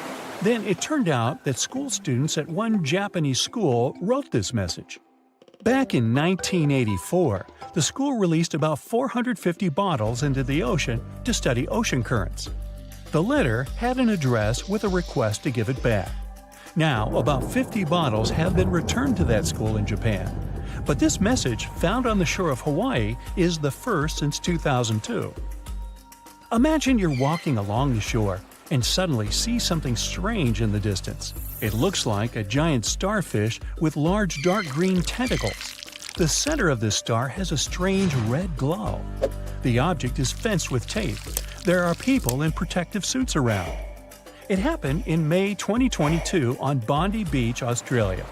On that day, journalists and many tourists came to the shore to find out that the unknown creature was just a sculpture made as an ad for one famous American TV series. In England, a 180-million-year-old fossil was found on Charmouth Beach. This was one of the oldest finds in the world, and this was just not a bone, but almost the whole skeleton of a huge underwater lizard, Ichthyosaurus. Let's just call him Icky. The size of this fossil was 40 feet long. It's practically the length of a small bus. The lizard's head alone was 7 feet. That's the average height of a professional basketball player, who aren't fossils. Icky was not only one of the oldest, but also one of the most giant ancient skeletons ever discovered by people. Just imagine how it swam in the seas and oceans and terrified all the sea creatures 180 million years ago. No thanks. On February 16, 2020, locals found a large cargo ship stuck on a rocky shore off the coast of an Irish village. It was old, rusty, with holes in the body and rotten parts. Kinda like me. The day before, though, it wasn't there. There was nothing valuable or exciting on board, just some old barrels of fuel. People didn't find any records or logs. Who owned the ship? Who was the captain? Where was the whole crew? No one had the answers to these questions.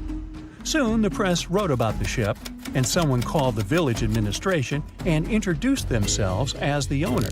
That person didn't supply any evidence and hung up. Of course, no one took the ship, but after a while, people began to reveal the story of this mysterious vessel. It's called Alta. 5 months before the final stop on the coast of Ireland, it was seen thousands of miles away in the waters of the Atlantic Ocean. That day, the big ship MS Protector was sailing through calm waters and spotted Alta. The MS Protector crew tried to contact it, but no one answered. Even then, the vessel was empty. It was a phantom ship. It's still unknown how it could cover the distance across the Atlantic and surf to the coast of Ireland. Maybe it's just luck. It's also notable that no one else has seen the ship all this time. It just calmly sailed huge distances, surviving storms. But then, added information appeared. Alta had changed several captains and flags. It was used by smugglers for illegal purposes. It visited the shores of Africa and Greece. One day, several members of the Alta crew sent a distress signal. They ran out of food and water supplies. There was a breakdown inside the engine. People were rescued, and the ship remained wandering in the ocean. The owner of the boat was never found. You're walking along a hot desert under the scorching sun. You run out of supplies. There's no more water. You dream about rain, but there are no clouds in the sky. With each step, you lose more and more strength and fall. You notice a small pond nearby. Is it real water or just a mirage? You can't get to your feet, so you crawl there. The water is getting closer by the minute, but not because you're moving towards it. It's the water approaching you. In a few minutes, the pond area increases. Here, you're already in it. A small lake is formed, 60 feet deep, at the place where the piece of desert was. This real event happened in 2014 in the Tunisian desert. No one knows exactly on what day the lake appeared, since this part of the south of Tunisia is sparsely populated. At first, shepherds passing by saw the lake and didn't believe their eyes. In the next few hours, hundreds of locals came running to the place. They began to swim, jumping into the water from the surrounding rocks. But a few days later, something strange happened to the lake. In the beginning, it was a crystal clear turquoise blue color, but then it turned dark green. People didn't attach any importance to this and continued to swim. They shouldn't have done that. The scientists and geologists arrived and immediately announced that it wasn't safe to swim in the lake. Muddy green water means the lake is stagnating. It's not refreshed, it's not fed by underground springs. Now the lake is filled with algae and a lot of harmful bacteria that can cause serious diseases. They also found out that this region of Tunisia is filled with huge deposits of phosphate. This substance can disintegrate and leave radioactive traces. The lake can be carcinogenic, toxic, and hazardous for any living organism. But people didn't worry about this too much. They walk in the middle of the desert, while the sun heats the air to 104 degrees Fahrenheit. Most of them are unlikely to refuse to jump into cool water, despite the warnings of scientists. Until now, no one knows exactly the reason for the appearance of the lake. Some scientists believe the lake was formed because of heavy rains. The lake is surrounded by rocks and is located inside a canyon. The water could just accumulate after each storm. Some geologists think an earthquake was the cause of the lake. A small seismic activity provoked the rupture of the Earth's rock above the water table, and through this hole, all the water splashed out. And if this theory is correct, then the lake can be pulled back underground through cracks. This is the same as when you pull the plug out of a drain hole in a filled bathtub. Any small earthquake is like pulling the plug out. Therefore, if you find yourself in these places, don't swim in this radioactive lake. We're going to the Caribbean Islands region. Among the clear blue sea, you can find a unique lake. It's located on one of the Paradisical Islands. You may not even notice the lake right away.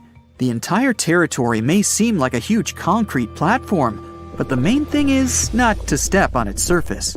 Pitch Lake is a lake filled not with water, but with liquid asphalt. This is the largest asphalt deposit in the world. Steam is coming from all over the lake as it's hot. The depth of this lake is 250 feet. An entire passenger Boeing could fit there in an upright position. The lake is not fully studied, but scientists believe there's a deep fault in the Earth's crust under it. A huge amount of oil seeps through it. It passes through various chemical compounds and turns it into the asphalt. According to rough estimates, there are about 10 million tons of hot material inside this place. Theoretically, no life can exist in such conditions, but scientists have discovered a colony of microbes. Somehow, these creatures have learned to survive here. This also suggests that life outside of our planet may exist. The largest moon of Saturn, Titan, has many hydrocarbon lakes on the surface. And if the simplest forms of life appeared among a million tons of molten asphalt here on Earth, then nothing prevents them from appearing on Titan. We're going to Indonesia, to the island of Java. You need to climb a large volcano to see the next phenomenon. The volcano is overgrown with grass and trees, but it doesn't seem to be sleeping. Smoke is pouring out of its mouth. You climb to the top and see a clear lake instead of boiling magma. The blue sky is reflected in its bright turquoise surface. But don't try to jump there. This lake is filled with acid. The magma inside volcanoes comes from the deep bowels of the Earth's crust. The incandescent liquid consists of many molten metals and chemical compounds, and the lake is filled with particles of these metals.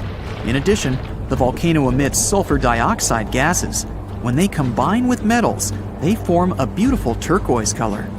You'd better come back here at night. In some places, a lot of sulfur is concentrated. These accumulations come out of the lake and come into contact with the air. When this happens, everything around bursts into bright blue flame. It's safe to observe this from the side, but don't get too close. Nearby, on this island, there's another acid lake. It also releases sulfurous gases into the air, which are easily ignited when in contact with oxygen. And when this happens, the gases burst into a bright blue electric flame. It's difficult to see the flames during the day. At night, you can see these flashes from afar. Our next location is Australia. You start the drone high above the forest area. Among the green dense forests, you can see a bright pink spot. It's our lake. This time, the beautiful pink color may not stop you from swimming. You can relax here and take beautiful photos. The lake attracts thousands of tourists, but scientists have only recently been able to find out the reason for the unusual color. At the bottom of this salty lake in Melbourne, special algae grow and secrete a red pigment. In combination with sunlight, high temperatures, and a small amount of precipitation, it turns the lake pink. By the way, Australia is not the only place with such a phenomenon. There are lakes with a pink tinge of water all over the world. You can find them in Senegal, Bolivia, Kenya, and many other countries. The water of these places is also salty and contains the red pigment of unusual algae. We leave the hot beaches and fly to cold Canada. Here, we see a frozen Lake Abraham. We step on the ice and notice huge frozen bubbles inside. They resemble jellyfish, and there are thousands of them there. This is methane. It's a highly flammable substance. The grass, leaves, pieces of trees, and any organic substances that fall into the lake become food for a lot of bacteria that emit methane. Upon contact with frozen water, methane turns into tens of thousands of frozen balls. When the ice melts, the bubbles burst and sizzle. This phenomenon can also be observed on some shores of the Arctic Ocean. There, the size of the bubbles can reach several times more than balloons. It's a beautiful sight, but it's not safe, since methane ignites when it contacts with air. We're in the coldest place of our journey. It's Antarctica, near the driest desert on Earth. A dry place doesn't mean it has to be hot. It's an area with minimum precipitation. The desert isn't sand and cacti, but a place where almost no living life inhabits. Some areas of Antarctica meet these two criteria. However, in this icy desert, you can notice a tiny lake. Its depth is only a few inches. Technically, it's a pond, but the most amazing thing is that it stays in a liquid form. The temperature here drops to negative 58 degrees Fahrenheit. The pond should be frozen, but this doesn't happen. Don Juan Pond is one of the saltiest reservoirs on the planet. The amount of salt here doesn't allow the water to freeze. Scientists have been studying this lake for more than 60 years, but they still can't find out the exact reason for the appearance of water here. Tunnels, metro, underground systems, and even secret passageways to the houses of the rich and famous. Why else do we need tunnels, you may wonder? To hide. Many cities have underground tunnels and even underground doppelgangers. Now let's make it clear. Those passages are normally not connected, contrary to the popular rumor claiming that it was possible to get from Scotland to Turkey using underground passageways built around 5,000 years ago. I mean, it sounds insane even today. Imagine building it back in the day. These tunnels have an official name, the Erdstall Tunnels, and they were most likely built in the Middle Ages. However, we still don't have the exact information about the date. The highest concentration of those tunnels are in Bavaria, Germany, but there are many of them in Great Britain and France too. Erdstall tunnels, a unique type of earthen passage found globally, are characterized by their narrow, oval-shaped corridors and tight choke points, known as schlups, or slip-outs. Despite speculation, their purpose remains a mystery. However, some of those tunnels have fireplaces and even vents, which might mean those were used primarily for shelter. Dating back to the Middle Ages, possibly as early as the 12th century, Erdstall tunnels lack archaeological signs and historical records, so it's not a surprise that there are many rumors about their use. Some scientists are sure those were storage spaces, though their narrowness makes this impractical. Another idea is that they provided hiding spots for farmers during tribal raids. However, their single entry point raises doubts about their effectiveness in evading threats. Now, if you're feeling like Indiana Jones and want to venture into those tunnels, you're in luck. A few structures, like the Erdstall Radkobluken in Austria, welcome visitors to explore these enigmatic structures. Most of them are closed to the public eye, though. The origins of Erdstall tunnels remain largely unknown, just like their real functions. And if you think, hey, it's the 21st century here, we can study pretty much everything, well, you're wrong. What makes these tunnels hard to study are the tight confines. Traditional surveying methods often prove inadequate in such spaces. To solve this problem, scientists use a handheld device that integrates an RGB camera, a gyroscope, and high-resolution depth sensors. allowing them to capture intricate details of the tunnels. They also use modern techniques like 3D surveying in hopes of uncovering the true origins and purposes of those tunnels. One hypothesis even suggests they may have been poorly conceived dwellings, abandoned when their inadequacies became apparent. Still, not everyone quite agrees with this idea. Other theories suggest they served spiritual purposes, while the most intriguing idea speculates that those tunnels may be remnants of extraterrestrial civilizations. Experts believe they may have been used for practical matters, such as granaries or hiding spots from looters. As we don't have exact info on who built it and when, it may be pretty much anyone, even a sloth. Nope, I'm not a lunatic. Sloths can build giant tunnels. Check this out. In 2009, a farmer in southern Brazil was driving his tractor through a cornfield when it suddenly sank into the ground. He quickly discovered he had broken through the top of an underground tunnel. When researchers came to investigate, they found a tunnel around 6.5 feet high and the same 6.5 feet wide, extending about 50 feet long right beneath the farmer's house. When they looked closer, they instantly saw deep claw marks on the walls. That was the proof the tunnel wasn't human-made. So that thing the farmer uncovered was a megafauna paleoburrow, a prehistoric tunnel dug by ancient creatures like giant ground sloths or giant armadillos from over 10,000 years ago. I know, it's hard to imagine those beasts, but let me help you. Take a hamster. Now, increase it to the size of an elephant.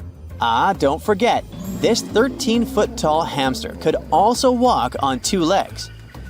During their time, around 15 million to 10,000 years ago, many species of sloths and giant armadillos roamed the Americas, some even digging similar tunnels. Today, many of these tunnels are filled with sediment, though some remain clear, similar to the one the farmer discovered. This 2009 find sparked significant interest, leading to the discovery of over 1,500 paleoburrows across southern Brazil, making it the era with the highest concentration of such sites worldwide. But no one knows exactly why there are so many of them in southern Brazil. While some paleoburrows exist throughout South America, none have been found in North America, which is weird since those huge sloths roamed the entire continent. The exact purpose of these large tunnels remains a mystery, but scientists believe they may have served as nursing spaces, temperature regulation, or hibernation areas. Tunnels likely developed over centuries as successive generations of sloths and armadillos expanded them. Now, let's take a look at fugus. No, not the Japanese fatal delicacy, and no, not a town in New Guinea. To see them, we gotta travel to the UK. So fugus are underground structures too, but they don't look exactly like tunnels. They are dry stone structures. They look as if a cave had been decorated with stones from the inside. There are only around 15 of them found so far, and most of them are located in Cornwall. According to the estimates, those tunnels were built about 2,400 years ago, and they're still in pristine condition, which is truly fascinating. I mean, back in the day, people had no cool machinery whatsoever, yet their structures still last. And if you dare to buy an apartment today, well, chances are you won't be too happy about the quality. Going back to our fugus, there's nothing extraordinary about their supposed purpose. They could be used for spiritual purposes, as a place to hide, or a food storage. The latest application, though, is a bit weird. I guess it's not a secret for anyone that England is famous for its excessive humidity. And if you want to store your food properly, you gotta avoid the humidity at all costs. Otherwise, say welcome to mold and fungi. But ancient people weren't dull-witted at all, or they wouldn't have survived, and you and I wouldn't be around now. So they might have adapted those fugus to store just some products, those that already had natural molds in them, assisting in the preservation of perishable food, like milk, butter, and cheese. But hey, those are just speculations. The true reason why they were built remains unknown. What makes Fugus unique is that they are intentionally built tunnels, not just excavated mines like those in Wales. They were crafted by digging deep trenches, lining them with stone slabs, covering them with capstones, and then filling over them, all of which took significant time and effort. Still, no matter how hard those were to construct, cities around the globe are often built over intricate tunnel systems, each unique to its location.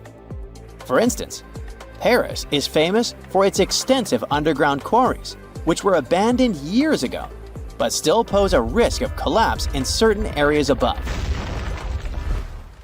London boasts one of the largest tunnel networks in the world, including many that were specifically created for military purposes. In New York City, there are rumors of secret tunnels, while Los Angeles has old tunnels from the Prohibition era used for speakeasies. Many other cities also have their share of enigmatic tunnels, and surprisingly, Florida is no exception. It happened in the year 2011 in Ybor City. Near a former post office, flooding uncovered something weird, a section of an unknown structure. Back then, people didn't pay much attention to that, so it took another 7 years to discover something truly fascinating. This historic neighborhood was founded in the 1880s, but it remained unknown until 2018 that it also has a hidden tunnel network. We only learned of it because of renovation work. The exact purpose, of course, is unknown, but most scientists are pretty sure that they serve to connect to early gaming spots and the port of Tampa. Figuring out how extensive the tunnel network is tricky. In 2018, a historic home in Seminole Heights revealed locked doors leading to tunnels from the 1920s. One local even said he traveled through a tunnel for 20 minutes. Rumors suggest some tunnels connect to the Hillsborough River and Ybor City. Research is ongoing, but no new info has emerged yet.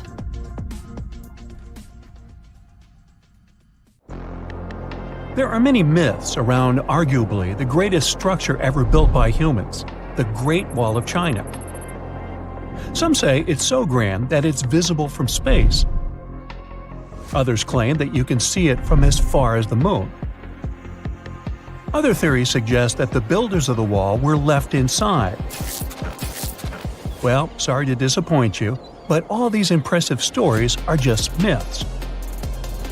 But even with those stories busted, the Great Wall of China is an impressive and truly breathtaking structure. So let me tell you its true story. Today, China is one of the most populated countries in the world, counting as many as 1.4 billion residents. It's also one of the oldest nations in the world. It has 3,500 years of continuous written history, but the civilization existed long before that. There is a theory that while the European continent, for example, was most likely reached by humans from Africa, China wasn't populated by settlers that came from somewhere else. Some people believe that the Chinese civilization got formed from local Stone Age people who lived on the territory since the prehistoric period. So now, the Great Wall of China. It's truly big even by today's standard, stretching for over 13,000 miles. To imagine it better, it's almost 5 times the distance between New York and Los Angeles. Or even a bit greater than the distance between the North and South Poles. Even in modern times, people have never built anything close to this big. Of course, it didn't take a day to build the Great Wall of China. Keep going. In fact, the wall was being built for centuries. Maybe you know that ancient cities had walls around them to protect themselves from invaders. Yes, Chinese cities had them too. The first Chinese emperor united the country in 220 BCE and got a brilliant but very ambitious idea to turn all city walls into one big wall that would defend the country's border against attacks from the north. A trusted general directed the construction, enrolling a big group of workers, soldiers, commoners, and convicts. Back then, the wall was built of rammed earth and wood.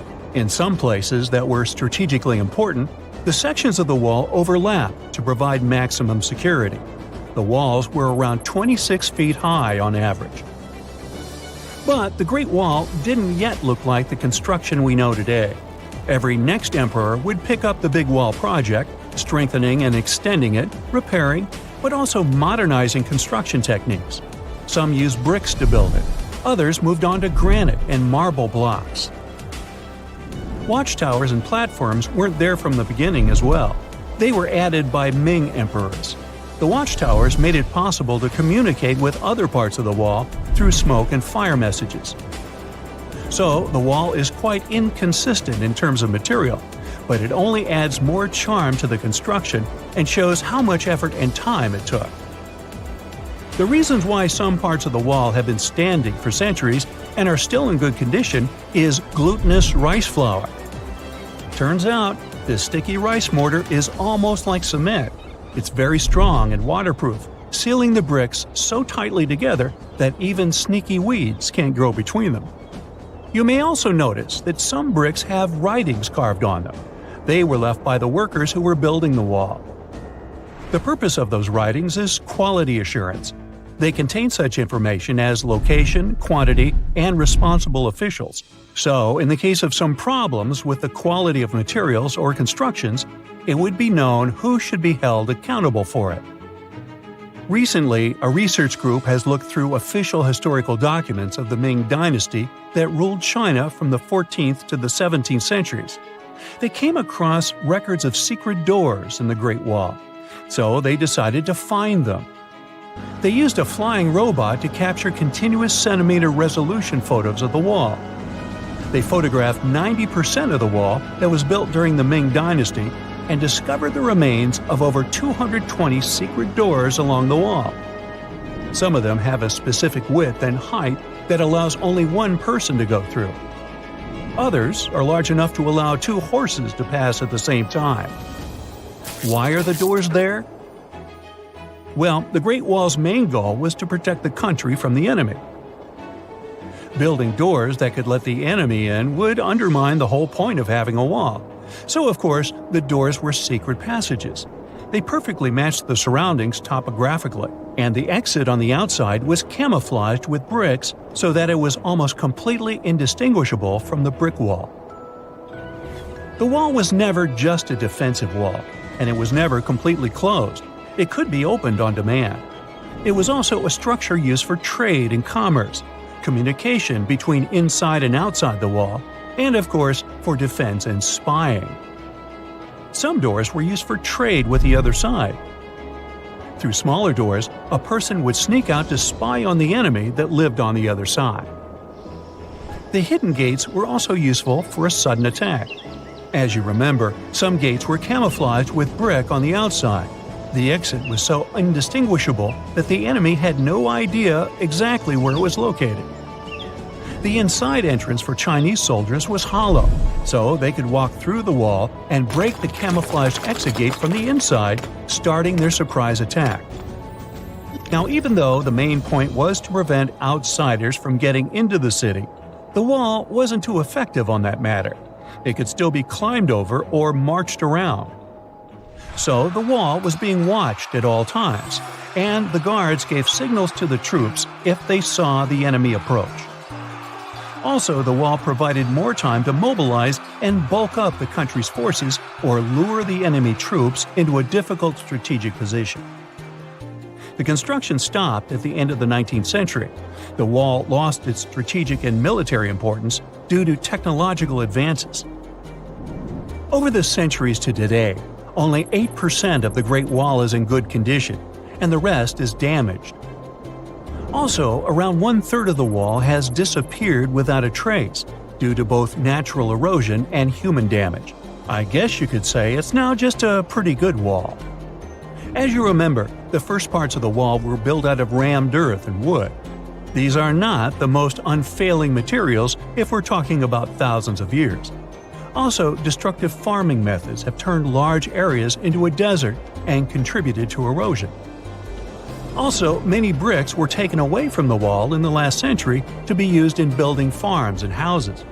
The wall is being deconstructed stone by stone even today, but this time by tourists. Quite a few of them take a stone as a souvenir. That's a total of a lot of stones. considering that over 10 million tourists visit the Great Wall every year. Since 1987, the wall has been a UNESCO World Heritage Site, highlighting that it has an outstanding importance to humanity. The wall is one of China's 56 World Heritage Sites, second place among countries with landmarks protected by UNESCO. Who's first, you ask? Well, the top spot, with 58 World Heritage Sites, belongs to Italy. And do you know that the wall isn't only a famous tourist attraction, but also the location of the Great Wall Marathon? It's a marathon that was established in 1999 and is one of the most challenging ones in the world. You guessed right, people run along the wall, including all the steps. There are 3 distances, so that participants can run a full marathon that is 26 miles, a half marathon that's 13 miles, or just have a fun run of 5 miles.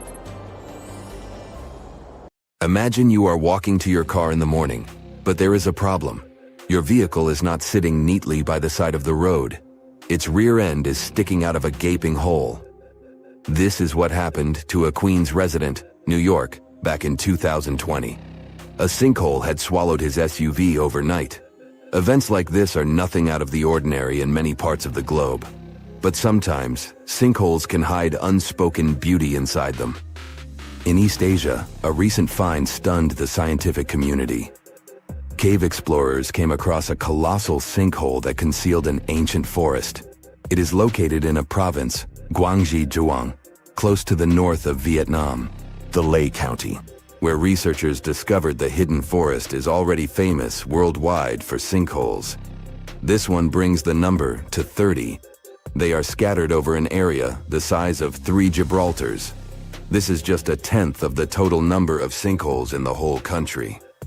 The name Tiankeng for these large holes in Earth's surface translates as sky holes or heavenly pits. The dimensions of the new sinkhole are impressive. It is over 1,000 feet long, and it's pretty deep too. You could fit the Great Pyramid of Giza 1.5 times inside it. The sinkhole's total volume matches that of 2,000 Olympic swimming pools. The exploration team had to hike for hours to reach the bottom. It was all worth it in the end. They discovered a pristine underground forest that had no trace of human activity. Scientists estimate that the plants date back to the time of the dinosaurs. The foliage reached to the explorers' shoulders. Some trees were 2 times taller than the Hollywood sign. This discovery was amazing, but not entirely unexpected. Geologists were familiar with this type of landscape. In this part of East Asia, karst topography is pretty common. The word is Slavic in origin. Since the late 19th century, geologists have been using it to describe barren limestone regions. This type of landscape features fissures in the ground, caves, underground streams, and, of course, sinkholes. Karst forms in parts of the world with heavy rainfall. The water dissolves materials such as limestone or dolomite. This creates a scenery that many people describe as wild beauty. Karst terrains have a practical purpose as well. They are ideal for storing water that humans can drink. Around 700 million people around the world use these karst aquifers as their primary water source. In the United States alone, 40% of the groundwater used for drinking comes from them. Springs of Florida and the Mammoth Cave in Kentucky are just some of the most famous karst areas. Geologists classify around 1/5 of the U.S. land surface as karst. This type of terrain exists on other continents as well, in the Caribbean, Europe, Australia, and Asia. Due to local differences in climate and geology, karst doesn't appear the same everywhere. In the Spanish province of Malaga, the landscape consists of barren rock. This is what the karst regions of Italy, Slovenia, and Montenegro also look like. In East Asia, the landscape over the karst is green. This is because of the humid tropical climate. Sinkholes and cave entrances are usually hidden behind lush vegetation. The region's unique appearance got it inscribed on the UNESCO's World Heritage List in 2007. The world's second most populous country is home to 2/3 of the planet's natural occurring sinkholes, Tiankengs. They start to form when rainwater seeps into cracks in the limestone. Over time, the gaps widen as more and more material is washed away. At one point, the ground above the limestone becomes unstable. The end result is the collapse of the surface layer. This happens suddenly and without prior warning signs. Once a hole forms in the ground, water starts filling it up. Another way for a sinkhole to form is the existence of an underground cave. Its roof can collapse.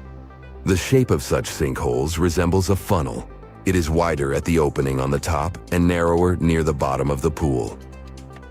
The most famous of these sinkholes are cenotes. They occur naturally on the Yucatan Peninsula in Mexico. The region is home to more than 2,000 cenotes. They are all former caves whose roofs had collapsed at some point in time, and they are filled with fresh water. The local people have been using them as water sources for thousands of years. The ancient Mayas gave them mystical symbolism. For them, the cenotes were passageways to the other world. In reality, they are just a feature of karst terrain. Sinkholes that form in regions with abundant rainfall and limestone beneath the surface soil. The depth of a sinkhole can vary significantly. The smallest are barely 3 feet deep. When it fills up with water, it turns into a pond. A large lake can form in the place of a large sinkhole. One example is the Red Lake in Croatia. The most impressive thing about it are the steep cliffs that rise above the lake. They are nearly 800 feet tall. The world's biggest and deepest sinkhole, Xiaoshai Tiankeng, lies in the vicinity of the Yangtze River.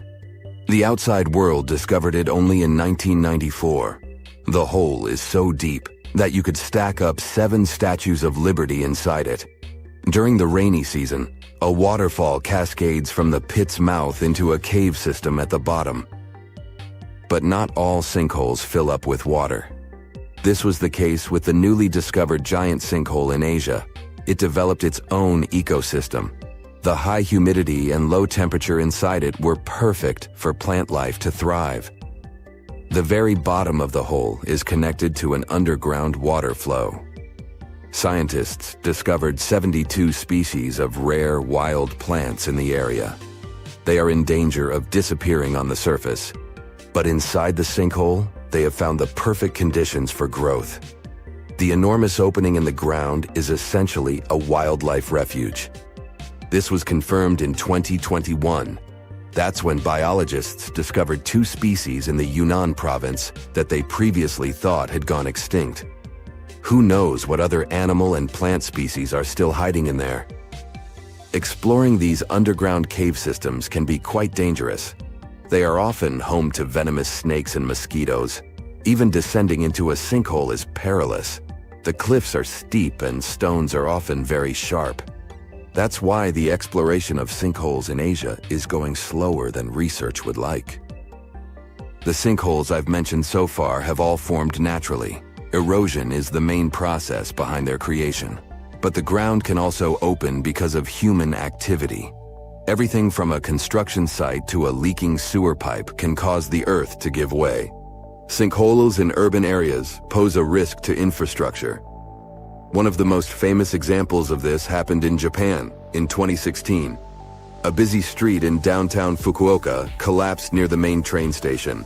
The sinkhole severed power lines and pipes that lay underground. Luckily, no one was injured. The diligent Japanese engineers repaired the damaged road section in just 48 hours. The biggest issue with sinkholes is that you never know when and where they are going to open. The best tool that geologists have for detecting underground cavities is ground-penetrating radar, GPR. It resembles a land mower. The operator goes up and down a troubled area to scan the ground underneath. The radar sends out impulses that detect any contrast between different materials. It feeds back this info in the form of a 2D or a 3D image. Once engineers detect a potential sinkhole, they use different techniques to stabilize the ground above it. The simplest method is called grouting. It involves filling the hole so it won't collapse. The most common materials are polyurethane foam and cement. The alternative is to lift a structure above the sinkhole. This technique is called underpinning. Workers drive steel rods into the load-bearing deeper layer of soil. This is the same construction method engineers use to erect stilt houses above the waterline. A comfortable abode with a gorgeous view of the Mediterranean Sea will serve as a perfect rain shelter. Well, this is what a real estate advertisement might have looked like for Neanderthals 100,000 years ago. Welcome to the weird and wonderful caves you could live in, or not. Of course, back then, neither real estate and advertising had been invented yet. Never mind the fact that Neanderthals couldn't build houses and often lived in caves. Yet, one of those caves looks an awful lot like a residential building. It's situated inside a high limestone cape called the Rock of Gibraltar. If the Neanderthals had had an economy, the caves inside this rock would have cost a bundle. Navigators discovered it in 1907. They just spotted a big hole inside the fortified rock. For many years, scientists have studied this place and found some traces of Neanderthals. They discovered ancient tools in the cave and bones of old animals. But the coolest thing was, they found 4 caves inside the rock. It was like a residential complex. Neanderthals lived alongside neighbors and helped each other hunt and fish. They created feather decorations and painted abstract drawings on the walls. Imagine our ancient predecessors hanging out in these caves 100,000 years ago.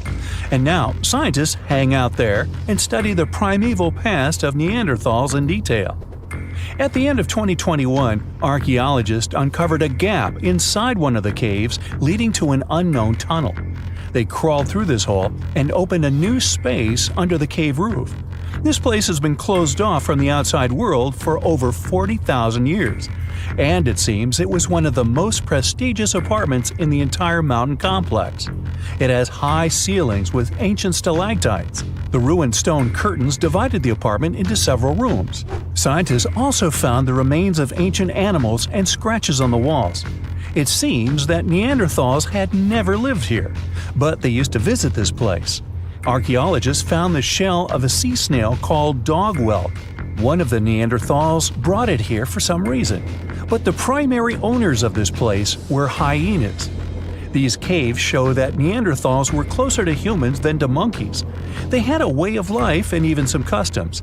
There's still a lot of work ahead, and scientists hope to find new rooms inside this rock. Meanwhile, in 2003, archaeologists discovered another early dwelling on the Isle of Flores in Indonesia. Among the green jungle, they found a cave with ancient tools. At first, everyone thought the human ancestors lived here, but then scientists discovered an unusual skeleton of an adult. A thorough analysis showed the skeleton belonged to a 30-year-old woman, 3.5 feet tall, just above the waist of an average adult. The woman's weight was equal to the weight of an adult shepherd. The skeleton didn't belong to Neanderthals or Australopithecines. It was a new unknown species, which scientists called Homo floresiensis, or simply the Hobbit. Also, there were remains of unusual ancient animals in the cave. It was an elephant the size of a cow, some large storks, and giant rats. Archaeologists have found out that hobbits were not the owners of this place. The main inhabitants were the rats the size of a cat. Maybe they were fighting the hobbits. Some analysis shows that Homo floresiensis wasn't our direct ancestor. They were in a separate branch of evolution. The hobbit skeleton looks more like that of a monkey than of modern humans. In 2009, in the dense jungle of Vietnam, archaeologists discovered Son Don, the largest cave in the world. If you go inside the cave and shout, you'll hear your echo a long time. In some places, the height of this cave reaches half the height of the Empire State Building, and the total area is larger than one central block of New York. Son Don is one of the 3 caves in the Vietnamese jungle. Many intricate mazes connect these caves. Inside, you can find unique plants and trees that live separately from the outside world. It's a real underground jungle. In some places, you can find collapsed ceilings that let the sunlight in. Besides unusual trees and plants, ancient stalactites hang there. Some limestone deposits are more than 450 million years old. They were here even before dinosaurs appeared. There are also many rivers in the cave. Rainwater coming down from holes in the ceiling has formed them. Fast streams resemble slides in a water park. They lead to unknown underground labyrinths. Scientists have studied only a small part of all these caves. The next unusual cave is in New Zealand. Hundreds of thousands of fireflies live inside. Each of them glows with a blue light. Together, they light up the cave. It may seem to you that you're on another planet, but you can't stay there for a long time. Special air measuring devices are everywhere. Scientists monitor the level of carbon dioxide necessary for the normal existence of fireflies. These insects are sensitive to the environment. If there are many people in the cave, or they stay there too long, the park staff will ask them to leave the place. It's like you're literally stealing oxygen from the fireflies. We've seen some pretty amazing caves so far, but how about a scary one? We're going to the desert of Yemen's Al-Mara province. What we're looking for is not a cave, it's just a black hole in the ground, right in the middle of the desert. It's big, the size of a basketball court. It's not its size that could scare you, but what's inside. Scientists are still not sure what it is. From the depths of this black abyss, a disgusting smell of rotten eggs constantly comes out, and sometimes you can hear some strange, frightening sounds. The blackness of the giant hole in Yemen absorbs all the sun's rays, so you won't see what's there even with a powerful flashlight. People flew over this place by helicopter. They filmed using drones and the most powerful lenses, but they didn't catch anything except darkness. It looks like a big ink spot in the middle of golden sand.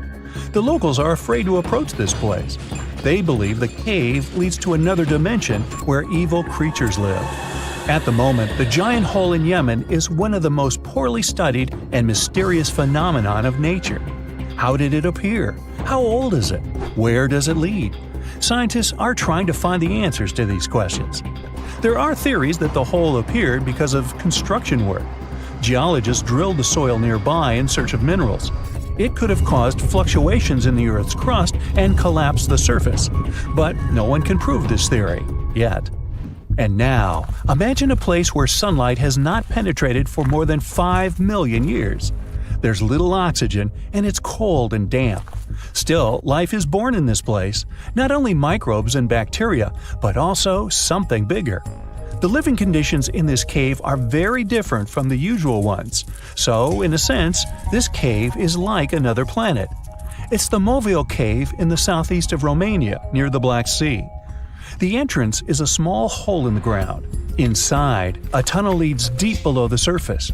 The levels of hydrogen sulfide and carbon dioxide are above normal inside the cave. The air here is half as much oxygen as on the surface. People can't be here without an oxygen mask, but other creatures living here can. The cave is home to 48 species of living organisms. 33 of them are unknown. Here you can meet some unusual insects, white snails and white spiders, millipedes with huge whiskers, transparent shrimp, and unique species of leeches. They all live here thanks to the little bacteria autotrophs. They absorb carbon dioxide and release food particles. Bacteria feed on it. Other larger organisms feed on these bacteria, and some bigger organisms eat those little ones. In the end, everyone gets food. In this cave, evolution has created a biological system separate from the rest of the world. Imagine discovering an ancient city without leaving the comfort of your home. In 1963, a man in the Nevşehir province of Turkey did exactly that. He was renovating his house. He knocked down a wall in his basement and found a mysterious room. He continued digging and saw a tunnel. This is how Derinkuyu Underground City was found. Derinkuyu is one of the deepest multi-level underground settlements of Cappadocia and in all of Turkey. This engineering masterpiece has 8 levels. The inhabitants living on those floors had access to cellars, storage areas, chapels, a school, a study room, and other structures. All floors are connected by an extensive network of tunnels. It's believed that the underground city was built as a shelter. You can't see the construction from the outside. Its depth is approximately 279 feet. The complex was large enough to shelter about 20,000 people, plus their livestock and food supplies. There's also a 180-foot ventilation shaft. People used it both for ventilation and as a well. The well supplied water both to the villagers living on the surface and to those hiding in the underground city. Interestingly, those living on the bottom levels were able to cut off the water supply for the upper and ground levels. This kept the water safe from potential poisoning. The place was designed for protection. The tunnels could be blocked from the inside with huge round rolling stone doors. The passageways were extremely narrow. Potential invaders had to enter the tunnels one at a time. Seems like they thought of everything in the 7th century BCE. Archaeologists believed the Phrygians were the ones who first built the levels. After them, the structure was used and enhanced in Roman times. This was when the chapels were added. The golden time of Derinkuyu, however, was during the Byzantine era. But how did these people manage to create such tunnels? Well, the rock they carved them into wasn't usual. It was soft volcanic rock. It appeared due to a geological process that began millions of years ago. Volcanic eruptions covered the area in thick ash. It then solidified into this soft rock. When the natural forces of wind and water eroded softer parts, only hard elements remained. Fun fact, fairy chimneys are also made of intricately shaped volcanic soft rock, but they formed naturally without any human intervention. I'm still in Turkey, but this time, my destination is Çanakkale, where a myth came to life.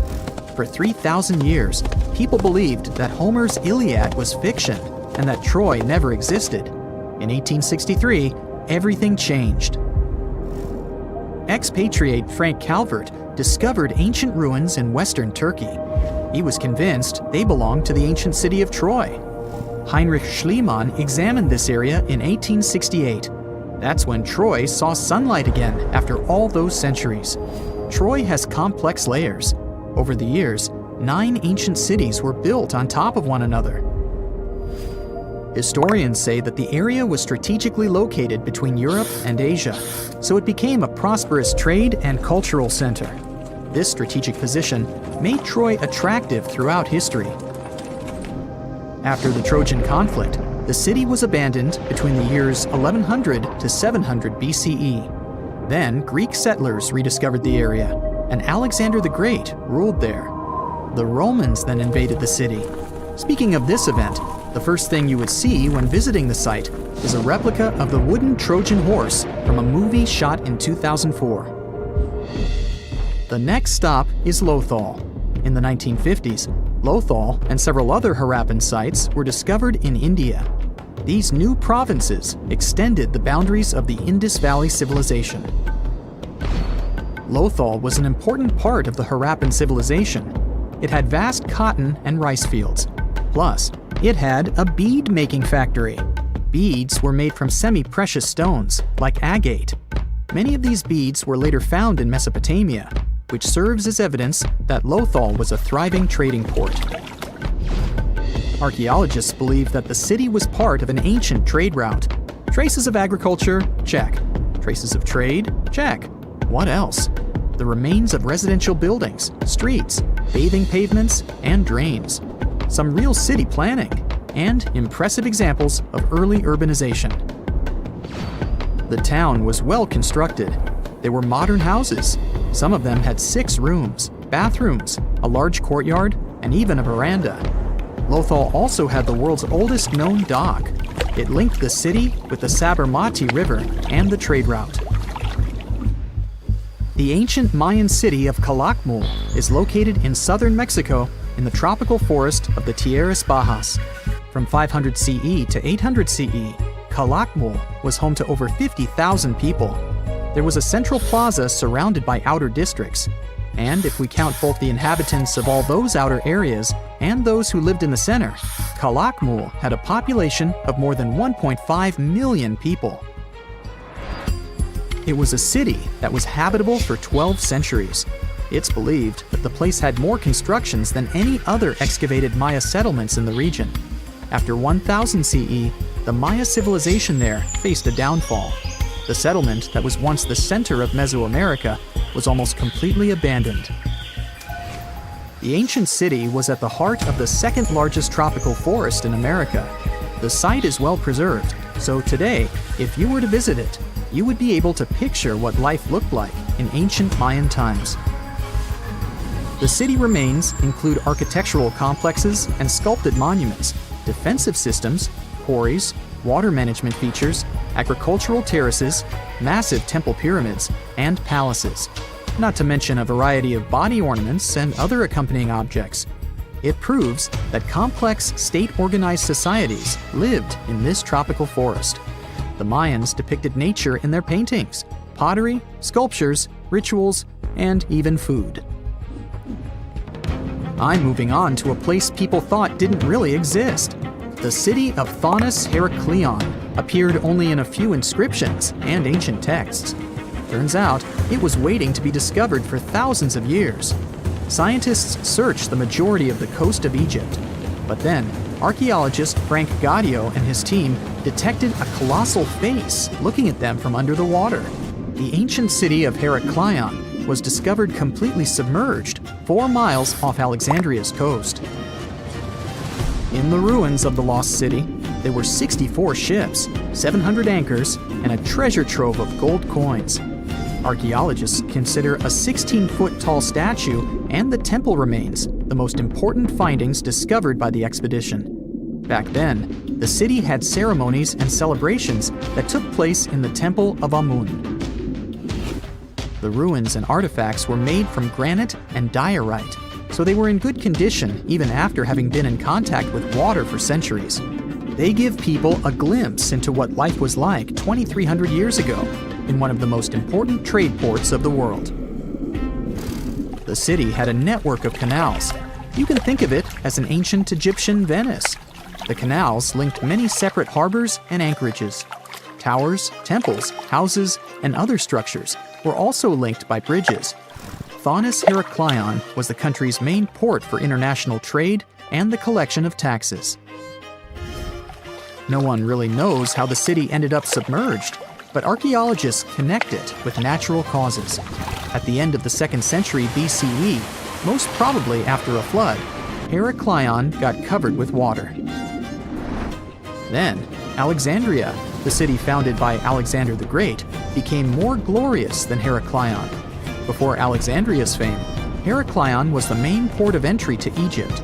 So, after the disaster, many ships heading for Heracleion had to change their route and go to Alexandria. Heracleion lost its glory until its rediscovery in 1933. Mesa Verde is an American national park in Colorado. The park is the largest archaeological preserve in the U.S., with more than 5,000 sites, including 600 cliff dwellings. Mesa Verde means green table in Spanish.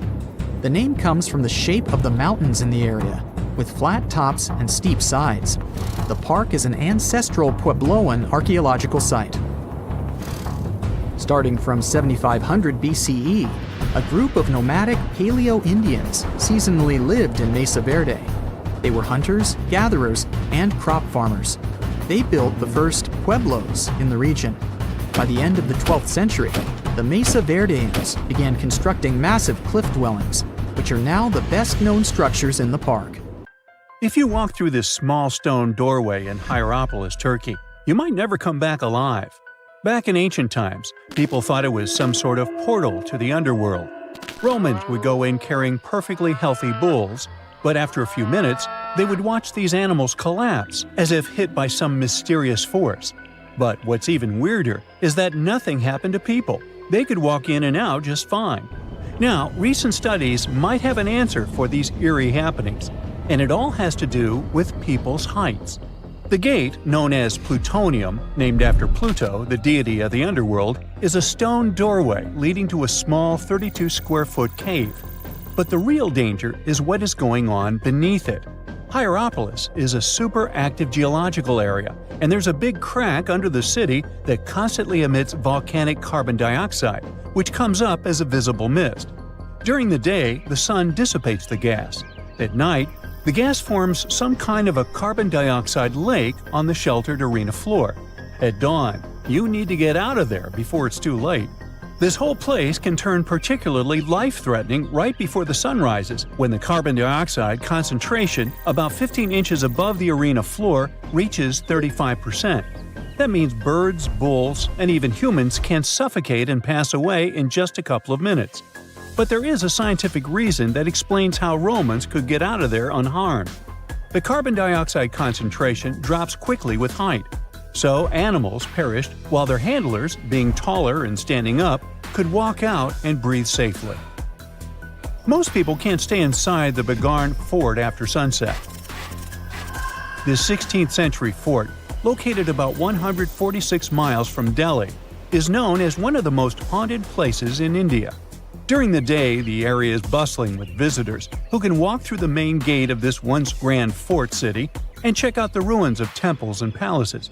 But they will also see this big sign at the gate that dramatically warns everybody that all access is strictly forbidden after dark. That's probably because at night, according to locals, women can be heard screaming and crying in that place, along with the sounds of bangles breaking and strange music. Others have reported seeing shadowy figures and flashing lights among the ruins, or even smelling a strange perfume floating around. Yawata no Yabushirasu is one of Japan's most restricted forests, located in Ichikawa. The forest itself is a small area, covering just a little more than 40 square yards, and it is mostly a thick patch of mosu bamboo. Its location next to a parking lot and modern buildings makes it seem less intimidating, but don't be mistaken by its appearance. Since at least the 19th century, people have said that anyone who enters this forest is bound to disappear and never be seen again. So, as soon as you arrive, a sign near the forest tells you about its history and the curse believed to be linked to it. Some rumors suggest the creepy presence of an ancient samurai lord walking around. Other legends say that the forest hides a bottomless pit filled with poisonous gas. Whether these stories are true or not, today, the area is enclosed by stone walls, and entry is still strictly prohibited. In a valley called the Dark Entry Forest in Connecticut, you will find Dudleytown, but you definitely shouldn't go inside. Not only has the land been private property since the 1920s, but it is also known as one of the spookiest places on Earth. This place was first settled in the early 1740s, and many of the original settlers were from the Dudley family. That's why it's called Dudleytown. There's a local rumor that the town's founders were descended from Edmund Dudley, an English nobleman who lost his life for treason.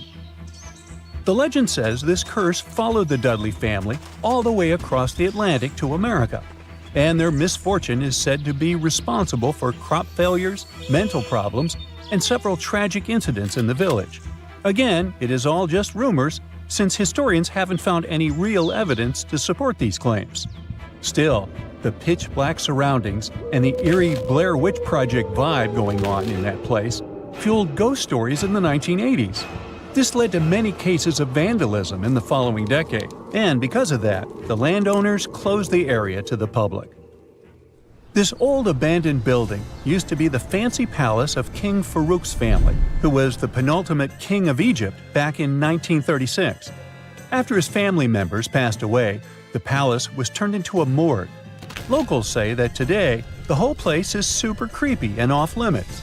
Some people have reported seeing light bulbs flicker and shadows move around, making strange noises. Once, a group of kids allegedly went inside and totally freaked out when they found all the doors had suddenly disappeared, leaving them in complete darkness. They had no choice but to start screaming for help. This Hawaiian island has been off-limits to people for over a century. It's called Ni'iau and is the smallest inhabited island in Hawaii, covering around 69.5 square miles. It has around 84 residents. The island doesn't have cell phone service, paved roads, or power lines, just solar panels for electricity.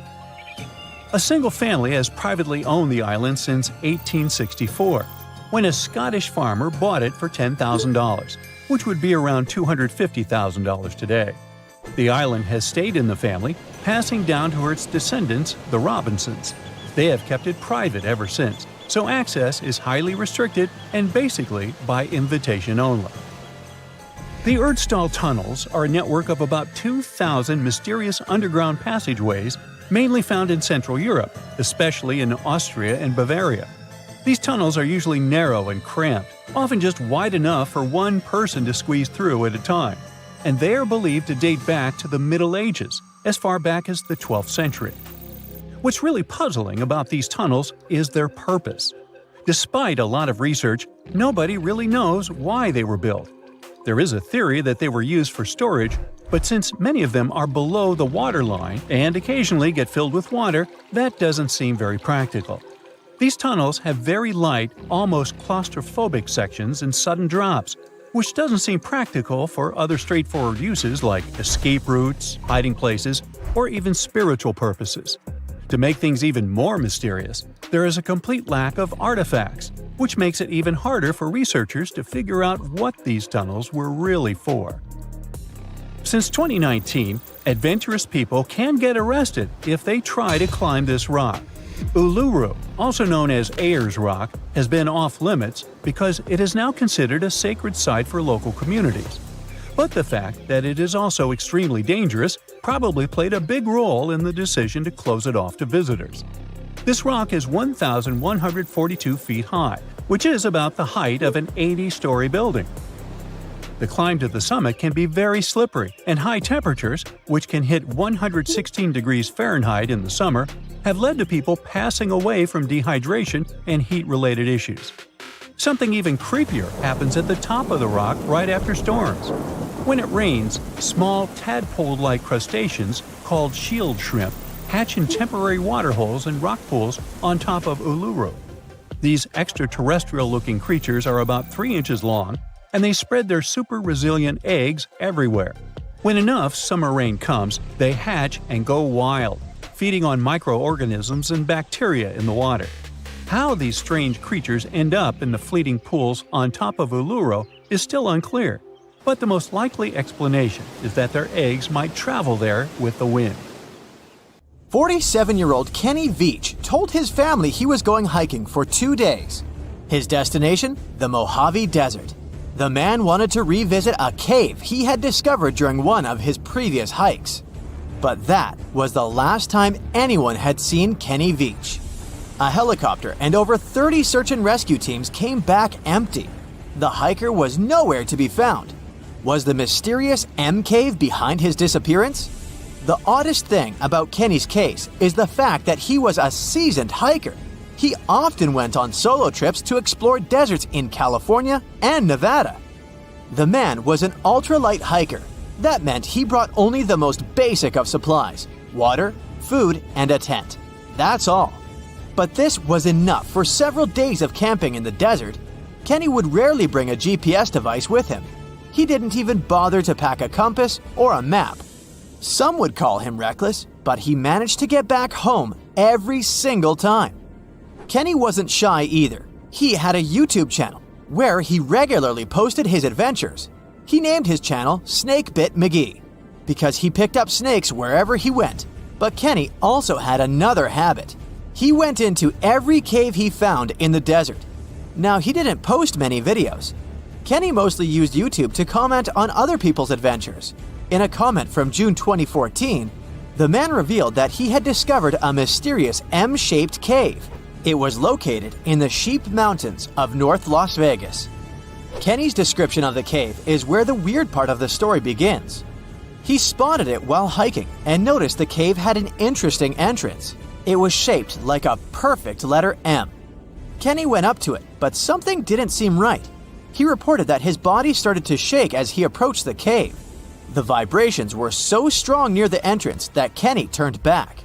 In his own words, he was scared for his life. It must have really been something if it frightened an experienced trekker. Kenny had an impressive track record. He had been hiking for 20 years. He explored caves other people were too afraid to even enter. Once, he was bitten by a rattlesnake and had to spend a week in the hospital. On his journeys, the man found skulls of all shapes and sizes, as well as old animal traps. Kenny slept on mountain peaks under the stars. One time, he hurt his leg on a mountaintop. He had to walk 20 miles back to his truck. It was 100 degrees Fahrenheit that day, and Kenny had 1 cup of water to keep him going. Kenny Veach was a true survivalist. But this one cave was a mystery to him. He admitted that he was totally unprepared that day. He had the tools to open a can, but not to fight the mysterious force that took over his body. But Kenny wasn't a quitter. He made plans to return to the M cave, and this time, he was going to be ready. He did so several months later, but much better equipped. But the trip turned out to be a bust. He recorded a video, but couldn't find the cave. Was that it? Was the brave explorer finally going to quit? Not by a long shot. His followers on social media wanted him to solve the mystery. So he went out into the desert for the 3rd time. He planned a short, overnight trip, but nobody ever saw him again. After 2 days, his family alerted the authorities. They quickly launched a search for the missing man. Now we come to the weird part. In one of his videos, Kenny stood in front of an abandoned mine shaft. This is where he briefed the viewers on the mission. Rescue teams reached this point and found Kenny's phone. This was 10 days into the search, but the trail soon went cold. The rescuers feared the worst. They decided to send a camera down the shaft, but didn't find anything. For a full month, no one had any idea where Kenny was. And then, the mystery deepened. An unknown woman came forward online. She claimed to be the missing man's girlfriend. The mysterious woman told the story of how she went with Kenny on hour-long hikes. She urged hikers to use GPS not to get lost. And then, a claim that shocked social media users. The woman believed Kenny's disappearance wasn't an accident. She revealed that her alleged boyfriend had some serious issues. Apparently, he had quit his job a year prior to his disappearance. Did Kenny Veach really trek into the desert to take his own life? People weren't convinced. Kenny's daughter believed her father just had an accident. In her words, he was a survivor. Was the mysterious M cave responsible for his disappearance? Did he find someone or something he shouldn't have found there?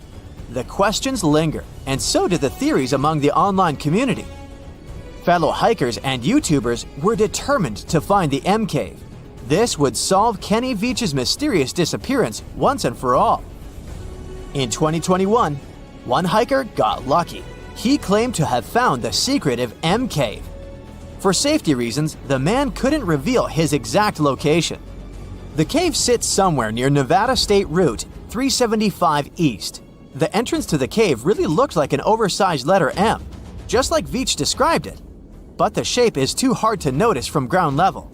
Only when you look at it from above is the M shape visible. Who knows? Hikers might have been walking past it for years without noticing the cave. Even Kenny couldn't locate the entrance the second time he went looking for it. The cave wasn't very deep, but there was something odd at the entrance. There appears to have been a straight line of rocks. Did someone try to wall off the entrance? And at the back of the cave, there was an even stranger find. Small pieces of wood were scattered along the floor. They looked a lot like 2x4s that are used in construction. Was there a door here once? The hiker found a nail sticking out of the stone. It could be part of a latch that was there some time ago. But the strangest part was the writing on the wall. Hatch or Veach? It's hard to tell. The hiker that discovered the cave didn't want to stay to find out. He left the cave in a hurry. No, it wasn't because he felt a strange vibration in his body like Kenny. He just didn't want to be in a desert cave in the middle of nowhere. This is the Mojave Desert, one of the most dangerous landscapes on Earth. Could this setting better explain how Kenny Veach disappeared without a trace in 2014? The desert's nickname is well-deserved. This is where scientists recorded the hottest temperature on the planet. 134 degrees Fahrenheit, and the average temperature during summer, just 113 degrees Fahrenheit. No sweat. But you'll also need a blanket. At night, the air temperatures drop well below freezing. Talk about a climate roller coaster. And the list of dangers doesn't end there. The driest and hottest place in the United States is home to dangerous animals. Mountain lions, venomous lizards, spiders, and wasps. You name it. Any one of these animals can end the life of an unsuspecting hiker. There is a reason why Kenny always wore snake guards when trekking. And then, there are mine shafts. Local authorities strongly advise hikers not to enter them. These old mines from the 1800s are highly unstable. A person can easily fall down a hidden shaft. They also have pockets of bad air, which can suffocate a person. And remember the likable wildlife? They too live in these shafts. Rattlesnakes, scorpions, and black widow spiders. Kenny Veach could have easily fallen into one of these shafts, and there would be no help for him from miles around, since Nevada is one of the least populated states. Now, how about some surreal hidden places to check out? Grab a flashlight and your backpack, and bon voyage! The trip starts in the mountainous country of Switzerland. You travel to the town of Waltensburg in the eastern part of the country. It's raining and it's very cold, but you still make your way to the bottom part of a mountain, where your first adventure awaits. After climbing up high in the mountains, you see a strangely shaped castle. To get there, you must walk up an extremely narrow pathway. Don't look down, you think to yourself. You tighten the straps of your backpack and manage to walk along the pass. Standing at the door of the castle, you really can't believe what you see. A 13th century fortress built entirely of stone. Today, all that is left of Krafenstein Castle is mainly its ruins, but their condition is good enough to get an idea of what the place looked like back in its glory days. You take your time to explore the castle inside, but honestly, this place gives you the chills and you're ready to move on. The next place on the list is Turkey. A plane and then a car ride later, you arrive in the city of Çorum in the northern part of the country. On the outskirts of Çorum, you find a valley filled with old, overgrown mountains and see the beginning of the trail you're about to hike. The way is extremely steep, but it leads to a secret door carved in the mountain. Congratulations! You've just arrived at Kapilikaya. The huge door is a massive arched stone that blocks the entrance to a hidden building. Experts think it has existed since the 2nd century BCE. Unfortunately, the huge door won't open, so what's hidden inside is a mystery today. It's guessed that there is a room inside. Some locals say there's a treasure hidden there too, but until today, no one has managed to enter the place to check. Okay, it's time to get moving before night falls. Next, you get the unique opportunity to travel to Ethiopia. Wandering around the city of Lalibela, you stumble upon a huge pit carved in the ground. You approach it carefully, and soon enough, you see a magnificent terracotta building. So richly detailed, it leaves you mesmerized. But that's not all. There are 10 other pits just like this one, hiding King Lalibela's 12th century buildings. All 11 constructions are different from one another, yet share a similar recognizable style. They were hand-carved over the span of 24 years, only with the help of chisels, which is unbelievable given that these buildings are up to 50 feet high. That's about as tall as 5 African elephants stacked on top of each other, if you could do that. This unconventional way of construction made them entirely monolithic, meaning they were carved out of just one gigantic piece of rock. Pretty impressive, huh? Once you leave Ethiopia, you grab a flight to southern Italy, right there on the tip of the boot. No hiking is needed here. Whew! Your friend takes you to a site called Sassi di Matera. It's a Paleolithic city carved in the slope of a steep hill. You might feel like you've traveled in time here, as local stone houses and ancient buildings are unlike anything you've ever seen before. The site, also known as De Sassi, is suspected to be one of the first human settlements in Italy, dating back to over 9,000 years ago. Wandering around the town, you might get invited inside one of the cave-like houses. Oh, and as weird as it may sound, some of the streets run on top of people's homes. Talk about Paleolithic urban planning. You're probably becoming an expert on rock-cut architecture by now, but there are still a few sites left on your list. Next off, you head to Slovenia to visit the world's largest cave castle. This medieval castle was built on top of a 400-foot-high cliff and was designed to be impenetrable. Luckily for you, security is much more relaxed today. Still, if you're looking for a more challenging and less touristy way inside, you can get into the castle through one of its many underground tunnels. They were built over 800 years ago for the owner of the castle. He needed secret passageways to sneak supplies. Today, Pajama Castle is both enchanting and mysterious. I'd say it depends on whether it's a warm sunny day or a cold stormy night. After this medieval experience, you head on to visit Petra, a magnificent Jordanian monument found in the middle of the desert. To get around here, you'll need a large supply of water and sunscreen because it's going to get hot. But this site is worth it. The city of Petra is a marvel of the ancient world. Back in the 4th century BCE, this region was a trading hub at the crossroads of commercial routes. Petra was a wealthy city, home to the Nabateans, an Arab Bedouin tribe that thrived in the region for many years. The rock-carved gate-like structure Petra is famous for is called the Pharaoh's Treasure. It stands at the main entrance to the site and is said to have a treasure hidden inside. You might feel tempted to check it out for yourself, but that's an adventure for another trip. For now, you hop on another plane ride, this time to the Americas. First, you visit the USA, more specifically, the mountainous state of Colorado. You make your way to Mesa Verde National Park. There, in between the greenery and abundant vegetation, you'll find over 600 dwellings built in the cave beneath the cliff, carved deep into the mountainside. This ancient village is now considered a heritage site. The local Puebloan tribe built it back in the 1190s. One of its main buildings is called the Cliff Palace. It's a multi-story construction built from sandstone and mud mortar. The palace alone housed over 150 rooms. If you're feeling sporty, you might want to visit the Balcony House. To get there, you'll have to climb a 32-foot ladder. You'll get to see a mid-sized village of 38 rooms, including 2 kivas. Those are traditional chambers that were built by the Puebloans for ceremonial purposes. Still, in the U.S., you make your way to the hills of South Dakota. You're there to visit one of the world's most impressive human-made sculptures on Mount Rushmore. What's so mysterious about this place, you might ask?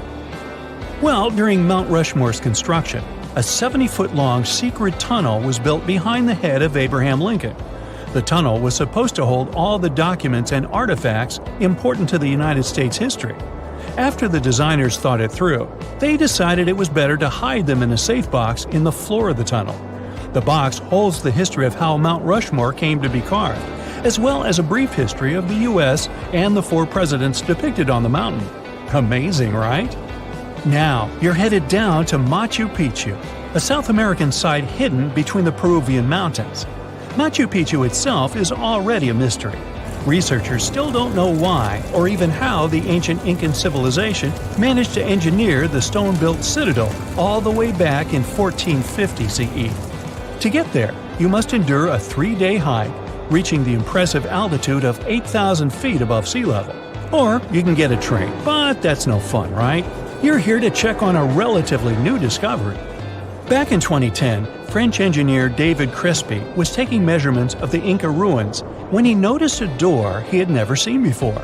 It was sealed off by stones. He went back to the site a few months later with an electromagnetic scanner. The scanner, which could detect objects behind walls, showed there were copious quantities of metals behind that sealed door. The researcher contacted the Peruvian authorities requesting to remove the rocks, but they didn't authorize it. As of today, the door is still locked. Whew, this trip was long, wasn't it? Make sure to get some rest, Indiana Jones. Have you heard of Göbekli Tepe? It's an ancient site in Turkey that literally made historians rewrite history books. Over 11,000 years ago, a group of prehistoric humans crafted an enigmatic masterpiece that's even older than Stonehenge.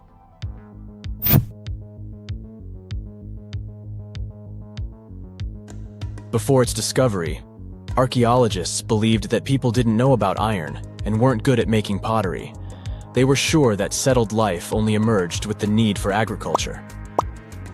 But Göbekli Tepe changed this belief.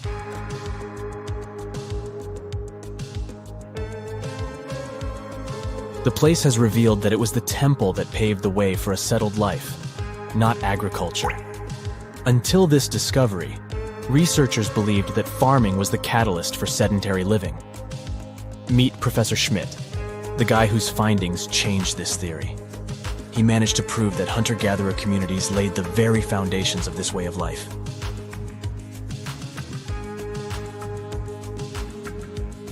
Back in the 1960s, other archaeologists visited the area, but they totally missed the mark.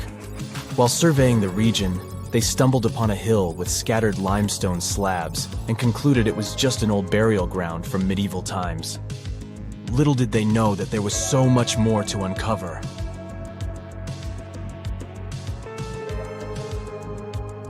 In 1994, Schmidt embarked on his own survey of prehistoric sites in the area. Surprise! He instantly realized he had discovered something truly extraordinary. Unlike the nearby flat and barren plateaus, Göbekli Tepe had a gently rounded top, rising 50 feet above the surrounding landscape. Funny enough, the translation of this place's name is Potbelly Hill. Schmidt was sure only humans could have made something like this.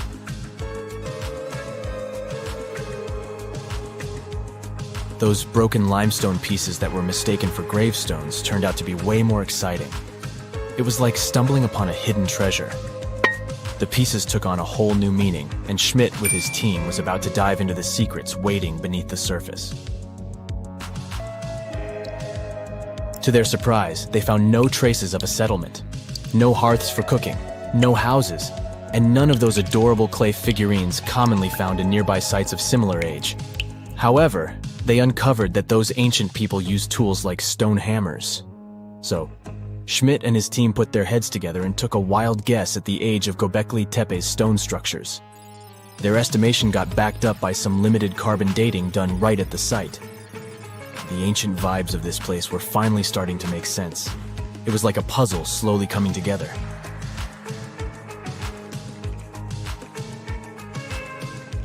You may think that back then, people didn't have special tools to create something as cool as Göbekli Tepe. Not true.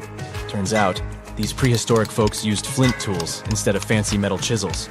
They were also skilled at chipping away softer limestone and crafting pillars right on the spot.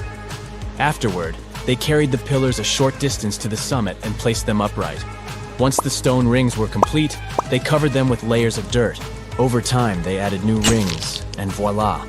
You've got a cool hill to impress people in the future.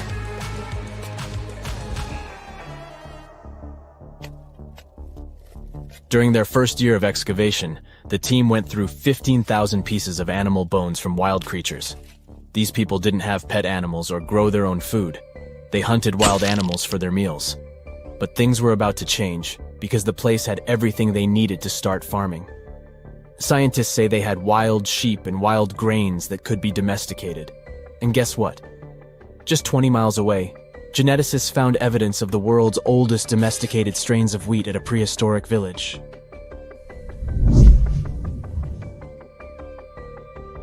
These amazing findings have completely changed how we view civilization. In the past, experts believed that people needed to learn how to farm and settle in one place before they could build temples and develop complex societies. But guess what? Schmidt's research flips that idea on its head. He claims that the incredible effort put into constructing these astonishing structures actually set the stage for the development of advanced societies. It means that societal and cultural changes happened before agriculture. Schmidt has this fascinating hypothesis about Göbekli Tepe. He thinks it could have been a special burial site where people left their loved ones. And here's the twist. The burial site was adorned with fancy statues and symbols representing deities from the spiritual realm. The idea that Göbekli Tepe could have served as a sacred place adds another layer of complexity to the whole story. While the site's true purpose may remain elusive, Schmidt's insights invite us to consider the profound interplay between life and the afterlife, and the deep reverence ancient hunter-gatherer societies may have had for their departed ancestors. Now let's talk about the stars of the show, the mesmerizing T-shaped columns that dominate Göbekli Tepe. These mysterious structures range from 10 to 20 feet tall and most likely represent stylized human figures. But one figure stands out from the rest, the three-dimensional lion relief. This depiction really fires up our imagination. Why? Because it hints at the possibility that lions roamed Anatolia during the Neolithic period.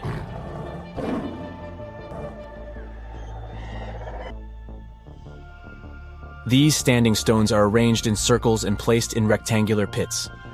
Each circle has a similar setup: 2 big T-shaped pillars in the center, surrounded by slightly smaller ones facing inward. Talk about a stylish arrangement. These towering pillars reach a whopping 16 feet and weigh between 7 and 10 tons. Some pillars are plain and simple, while others are like works of art with intricate carvings. Foxes, scorpions, and vultures come to life, crawling and twisting on the pillars' sides. But it's not just animals depicted on these stones. Some pillars have abstract shapes representing humans, and even small carvings of clothing items. Some of them even have belts. Now, there's one pillar that stands out from the rest like a rock star. This super old stone pillar suggests that a comet crashed into Earth. It happened during a chilly period that lasted about 1,000 years. Previous studies examining Greenland ice cores hinted at this comet theory, but now the carvings at Göbekli Tepe prove it right.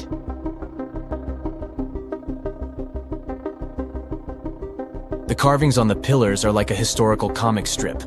They even show a headless human figure. Researchers fed the images into a computer and discovered their connections to constellations, indicating that this temple might have been an ancient observatory. It's like our ancestors were trying to document this cataclysmic event in their own unique way.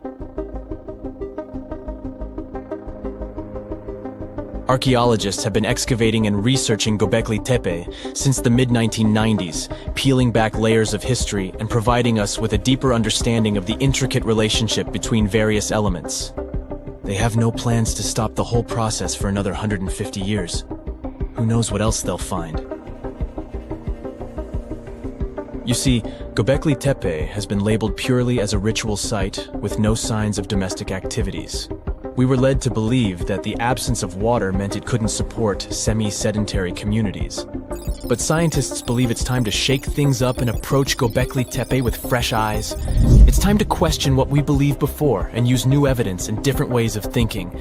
Like, there might have been a group of people living in the area who didn't stay in one place all the time. They moved around a bit but still had their own civilization, living in the area semi-sedentarily. Göbekli Tepe is not just home to a single temple, but an astounding collection of over 20 ancient structures. As archaeologists delve into the depths of this wonder, they are unraveling its unique layout, featuring 2 prominent focal points at the heart of each establishment, complemented by smaller structures and dividing walls. What's even crazier is that in this area, there are over 200 obelisks, which are narrow tapering monuments. 2 centuries ago, a 31-year-old Frenchman stormed into his brother's office in Paris. He had only one thing to share. "I've got it!" The man was so excited that he immediately collapsed.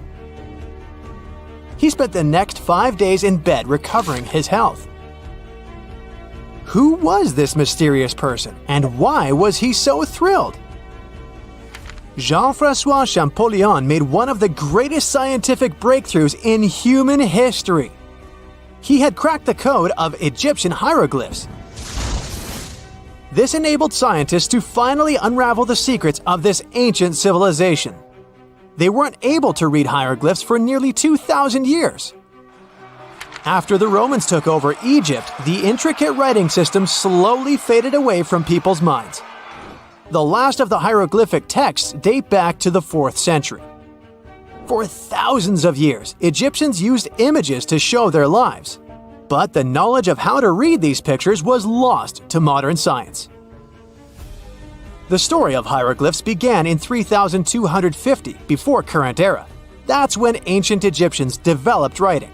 Their motivation was to better organize the distribution and storage of goods. One of the earliest examples is a ceramic jar that had an inscription in black ink. There were 2 major writing systems. The first were the hieroglyphs, which literally means sacred carving. Egyptians carved hieroglyphs in stone on temples, tombs, and similar monuments for 3,000 years. They present a system of pictorial texts. A pictograph is a picture or a drawing that stands for an idea of a word. It's a precursor to the true writing as we have it today. For example, when Egyptians wanted to write ibis, they would draw a small image of the bird. Hieroglyphs can be found on walls. They were a formal way of writing. The other writing system was hieratic. Egyptians mostly used it when writing on papyrus. That's an early, thicker form of the paper we have today. It soon evolved into demotic. This improved version became the most common writing systems in ancient Egypt. Then, in the early 4th century BCE, Alexander the Great took control of Egypt. This was the time when the Greek Ptolemaic dynasty ruled the country. You've probably heard of the last ruler of this dynasty, Cleopatra. During her time, Egyptian Demotic and Greek were used side by side. The two started mixing, and by the year 100, a new language emerged, Coptic. It slowly replaced the ancient writing system. Only Egyptian priests used hieroglyphs for the next couple of centuries, and then their meaning was lost to history. But not forever. Arabs were the first who tried to solve the mystery of the hieroglyphs. Medieval travelers came across these strange symbols and wanted to understand their meaning. They consulted speakers of Coptic and translated text from Greek and Latin into Arabic to break the code of the hieroglyphs. During the Renaissance, Europeans also became fascinated with the legacy of ancient Egypt. Scholars from the Old Continent believed that hieroglyphs were a group of symbols as opposed to a written language. This was all about to change in 1799. A year earlier, Napoleon, the famous French ruler, arrived in Egypt. His subordinates constructed a fort that dated back to the 15th century. Rashid, or Rosetta, was a port town in the northeast of Egypt, near Alexandria. One section of the old fortification wall contained an interesting slab inside. The stone tablet was made of a granite-like rock. It was just 40 inches high and 30 inches wide. It contained 3 distinctive sections of text carved into it. The letters were in 3 scripts and 2 languages: hieroglyphs, Demotic, and Greek. It was a fragment of a larger ancient stela. These are upright stone slabs that are used to dedicate to a person or an event, but the one from Rosetta was damaged. 2/3 of the hieroglyphic text on the top was missing. The bottom Greek text lacked a cornerstone. The only fully preserved section was the writing in Demotic in the middle of the slab. It eventually ended up in the British Museum. The scientific community was intrigued, and the race was on to decipher it. Prints and casts of the slab went out all over Europe. Scholars already knew ancient Greek, so in theory, this shouldn't have been so hard. The first people who saw the Rosetta Stone thought the process would take 2 weeks. In the end, it took 2 decades. The main issue was the fact that hieroglyphs and spoken ancient Egyptian didn't have a connection anymore. Scientists didn't know what sounds the letters on the slab corresponded to. Imagine if English disappeared 1,000 years in the future. Then someone finds a tablet with the word dog. At first, they wouldn't know how to read the word or the individual letters. Even if they figured out how to pronounce the word, they wouldn't know its meaning. This is what linguists were dealing with in the case of the Rosetta Stone. The careful study of the artifact produced another find. The texts weren't direct translations of each other. They both described the same event, but in different words. It was like you saw a movie with 2 friends, and then all 3 of you wrote different reviews about it. The original text was probably in Greek, but the translators added extra words to make it sound more Egyptian. An English physician and physicist, Thomas Young, made the first great breakthrough. He knew that the name Ptolemy appeared several times in the text based on the Greek translation. This wasn't an Egyptian name, so it was impossible to represent it with a single image. The only way to spell out this Greek name was to use symbols that sound like it when produced. This is called transliteration, and we have it today as well. This is how foreign-sounding words are written down in Chinese or some Slavic languages. Young focused on sets of hieroglyphs in oval frames. These are called cartouches. He experimented a bit but finally discovered that one of them read, Ptolemy the Great. The individual hieroglyphs that made up this name corresponded to sounds needed to produce it. This is where our mysterious man from the beginning of the video enters the picture. Champollion picked up where Young left off. He knew Coptic, so the Frenchman was able to determine what many other hieroglyphs sounded like. The eureka moment was close. It came while he was studying a cartouche from a site dedicated to Ramses II. It had 4 symbols. The last 2 were the same. He determined this was the sound S. The first symbol was the sun. This is Ra or Re in Coptic. So the cartouche read Ra something SS. Can you already guess the name? Of course, it's Ramses. This breakthrough finally cracked the code. Ancient Egyptian wasn't a mishmash of cool-looking images. It was a phonetic language that Jean-François Champollion discovered in September of 1822. The stone slab is today known as the Decree of Memphis. The Egyptian council issued it in this city in the year 196 before current era. In it, they expressed their loyalty to the pharaoh. They erected identical stelae and temples all across Egypt. The Rosetta Stone was just one copy of them, but its content is less important than the fact that Champollion's translation gave these ancient peoples their voice again. During the 1800s, European scholars didn't think that the Egyptian civilization was much older than classical Greek or Roman. Now that scientists could read hieroglyphs, a whole new chapter of human history opened. One of the most famous finds in the history of archaeology happened in 1922. That's when the British archaeologist Howard Carter discovered the tomb of Pharaoh Tutankhamun in Egypt's Valley of the Kings.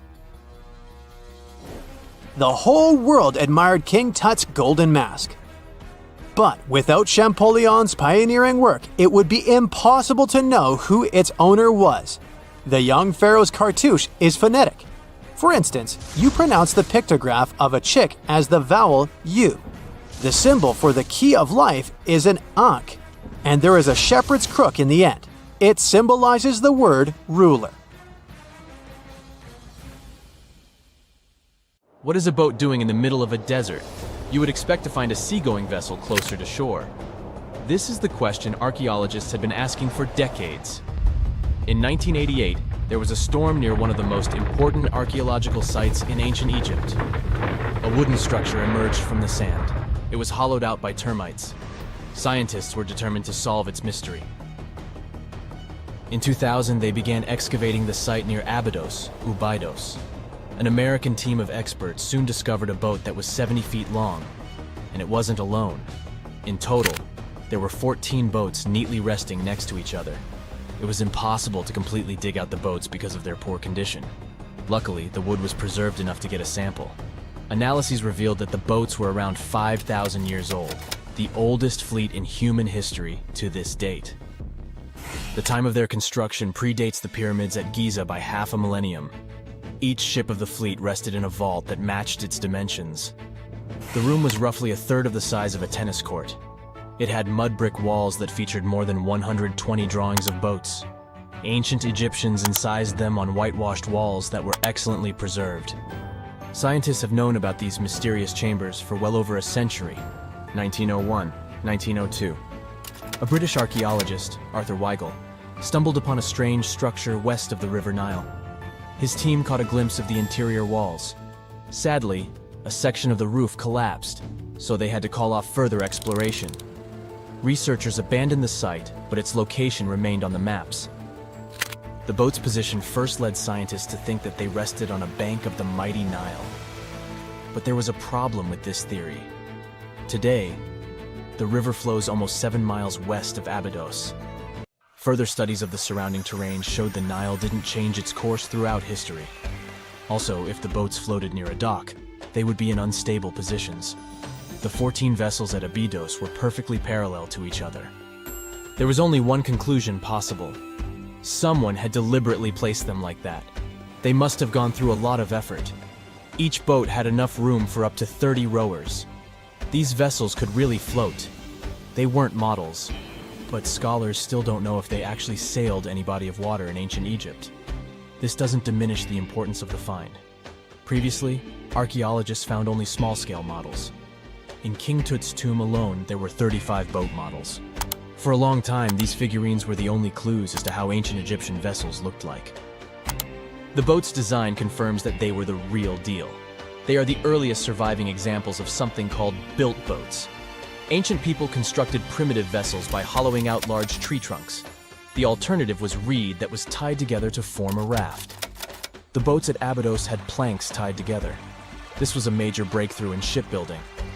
During their lifetime, the boats must have seemed impressive. Timber was a valuable commodity at the time. There was no wood in the desert.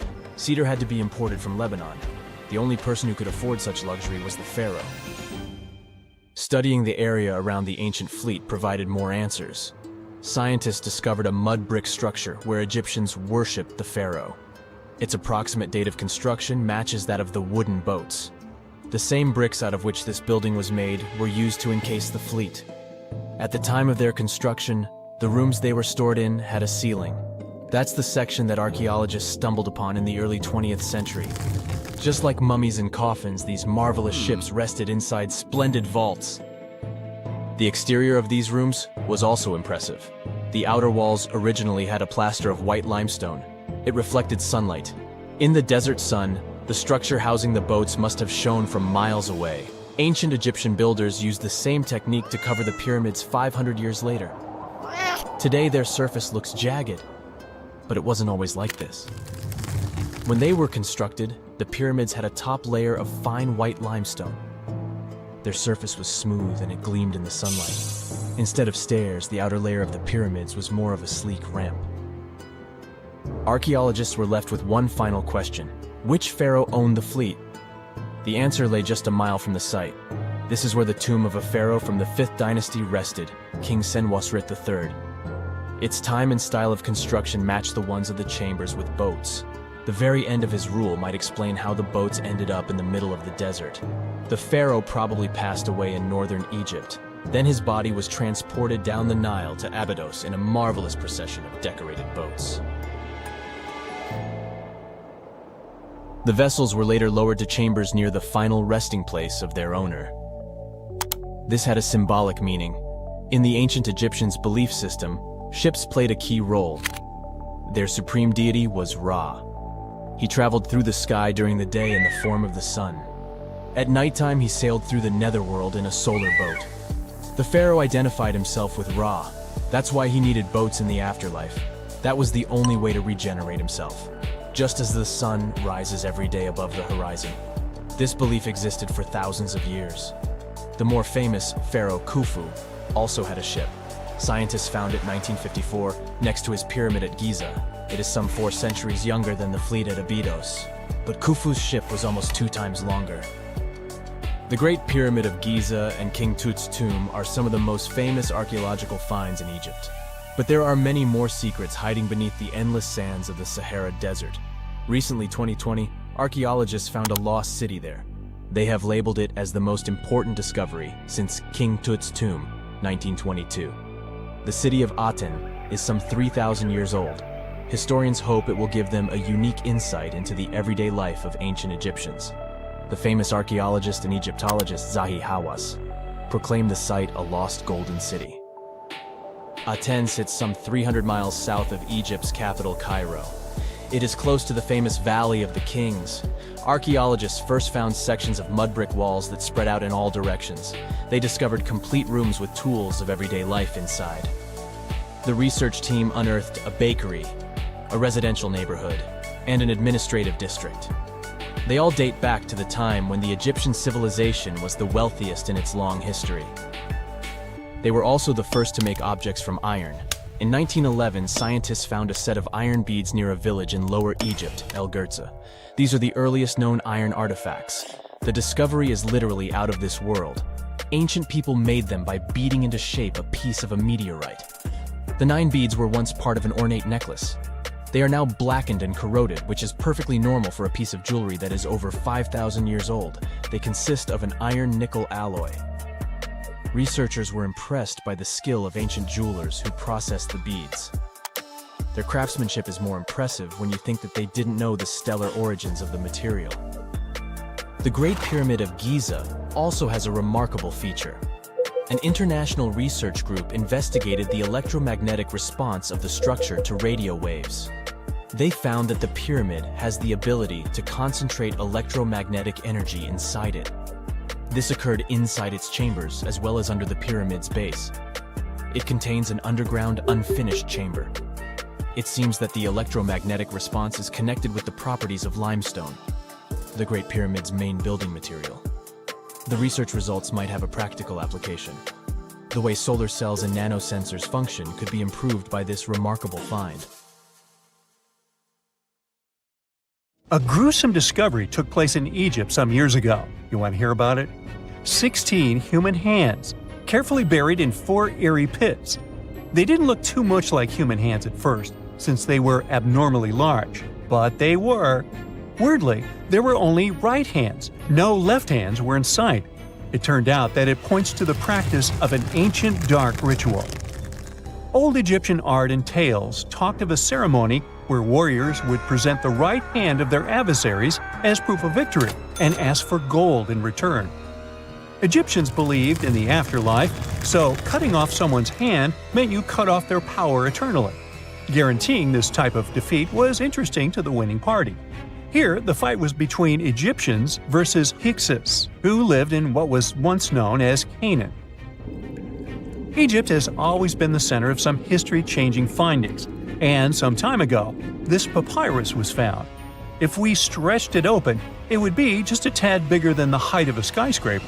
The world's tiniest skyscraper, which is located in Wichita Falls, Texas.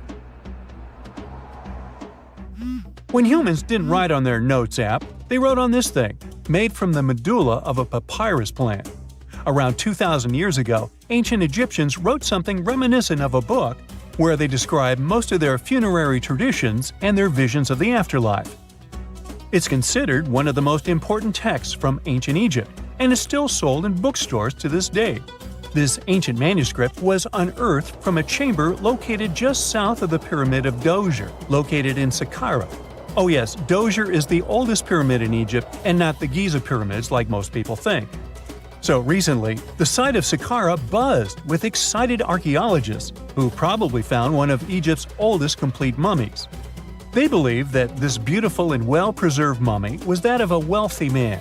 He was discovered in a deep shaft, covered in layers of gold leaves. There are many symbols that show he was an important and wealthy man, like the band he wore on his head, the bracelet on his chest, and the fact that he was embalmed with a tunic, which was reserved for Egypt's finest. The most exciting part of the entire discovery was finding the resting place sealed with mortar, just as the ancient Egyptians had left it 4,300 years ago. Now this may sound weird, but back in 2008, archaeologists discovered a missing pyramid. Now it went missing because it deteriorated over the span of 4,000 years. Today, you can only see its base. It was a pretty important site back in ancient times. It is said that around the area of the pyramid, the ancients hosted a special type of ceremony where high priests would carry mummified remains of sacred bulls. Now, here's a fun fact. Ancient Egyptians believed that Apis bulls were earthly incarnations of the city deity of Memphis and was connected to rites of fertility. It wasn't just any Apis bull, though. They needed to be all black, with a single white mark between its horns and a bunch of very specific characteristics. They were selected by the local priests and honored until they passed away. After that, they were mummified and buried in underground galleries. Meanwhile, this missing pyramid sort of disappeared around the 1800s. It was a German archaeologist who first found it in the village of Saqqara. He called it the Headless Pyramid when he first found it. But then, years after the official discovery, the desert sand came along and covered the whole thing. There were some excavations between the 19th and 20th centuries, but they weren't too systematic. That's why scientists were so thrilled when they dug an entire pyramid's base after removing the 25-foot mound of sand that was covering it. Oh, and it turns out American archaeologists are excavating a cemetery in Egypt that could contain over 1 million mummified bodies. So far, archaeologists have dug around 1,700 mummies. One of the main differences from other classic Egyptian mummies is that these people weren't kings and pharaohs. They were commoners that most likely lived about 1,500 years ago, when Egypt was controlled by the Roman and Byzantine empires. The name of the cemetery is cool, though, the Way of the Water Buffalo, just in case you want to check it out on your next trip. Other than bulls and buffaloes, ancient Egyptians also liked baboons. Are you seeing a pattern here? In the beginning of the 20th century, archaeologists discovered a site filled with mummified baboons in a place called, guess what? The Valley of Monkeys. An animal wouldn't have been mummified if it wasn't considered important. Certain animals were more important than others, since they were linked to specific deities. Jackals were connected to Anubis, the ancient god of the afterlife, and cats were likened to the female deity Bastet. Baboons were a pretty big deal, since they were believed to be connected to Thoth, the deity of wisdom and advisor to Ra, one of Egypt's supreme deities.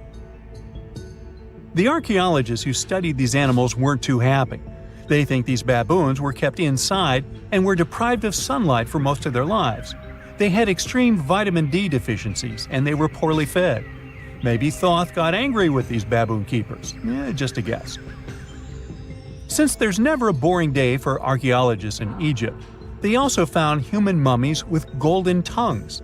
Since Egyptians were all about the afterlife, they believed that golden tongues might help a person speak once they pass to the other side.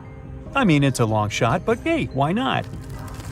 Some of these mummies were placed in wooden coffins with goods, such as necklaces, pottery, golden artifacts in the shape of lotus flowers and scarab beetles, and iPhones. Just kidding. A new temple was also unearthed recently in Egypt. Scientists believe it was dedicated to honor Zeus Cassios. That deity would be a cross between Zeus, the almighty Greek deity of the sky, and Mount Cassios. While digging around the Sinai Peninsula in Egypt, archaeologists spotted 2 pink granite columns poking out of the ground, and bingo. They believe these columns represented the temple's front gate and collapsed during an earthquake many years ago. And speaking of deities, there weren't only super serious deities. Recently, scientists unearthed a golden ring in a city south of Cairo. No, Frodo, it's not magical. It was a normal gold ring, but it had the depiction of the deity of fun, officially named Bes. This deity is often described in sacred texts as a happy chubby dwarf. Today, many tattoos we get are sorta deprived of any sense and are made of aesthetic purposes only. In ancient Egypt, though, women would get tattoos as a token of protection for childbirth. That's what scientists think, at least. Around the Nile region, scientists found some mummies that had well-preserved tattoos, which is a rarity since the skin deteriorates so easily. 2 of these women tattooed their lower backs, and the drawings were simple. They were mostly pictures, including that same chubby dwarf we just talked about, Bes. He also had a side hustle as the protector of women during childbirth. Now, would you believe me if I told you ancient Egyptians invented robots? No? Well, that's because that's not entirely true. Sure, they were astronomers, mathematicians, and engineers, and somehow they also squeezed an eccentric invention into that package. An automated deity some scientists called Hathor. This wooden statue had been in the Metropolitan Museum of Art for years before someone noticed its secret. With the help of an X-ray machine, specialists discovered a mechanical operating system inside it. The pulley-like axis goes from the statue's shoulder to her left leg. When the system rotates, the statue raises and lowers her hand. Hey, pick me! I got my hand up here. Phew! This summer has been turning up the heat like never before. We feel like roasted marshmallows on a sizzling grill. Yes, the world is getting hotter, but some regions have always fought with high temperatures. It turns out people had some inventions to keep themselves cool in ancient times too. Some of them are still functioning, even 3,000 years later. Let's take a look at how people saved themselves from heat throughout history. So, put an ice cube into your cold drink and get ready to hear how people survived the heat. Speaking of ice cubes, Do you know that the Persians made an ice storage system? In the deserts of ancient Persia, people had an out-of-the-box idea about how to prevent their food from turning into a melted mess. These ingenious Persians stumbled upon a physics trick that allowed them to create ice in the middle of the desert. They called these cool structures yakhchals, which basically means ice pits. These ice pits were not your ordinary coolers. They were like secret underground fridges. They looked like dome-shaped mud brick structures on the outside, but inside, it was a whole different world. These ice pits had an evaporation cooler system that worked like magic. At night, when the desert cooled down, Persians made use of the radiative cooling effect. They set up cleverly designed trenches to hold thin layers of water. The water froze, defying the desert heat. Then there were underground square storage areas. The Persians collected the melting ice water from these cool trenches, and during the night, they froze it again, making the most of the desert's natural chill. To add to the cooling effect, they built a wall to shade the storage areas from the hot midday sun. And that's not all. They had this fantastic wind-catching contraption called a badger that caught the breeze and directed it right into the ice pits. Fresh air plus ice. Cool breeze. A winning combo. They even had intricate water channels called qanats to bring water to the ice pits and homes all the way from the nearby mountains.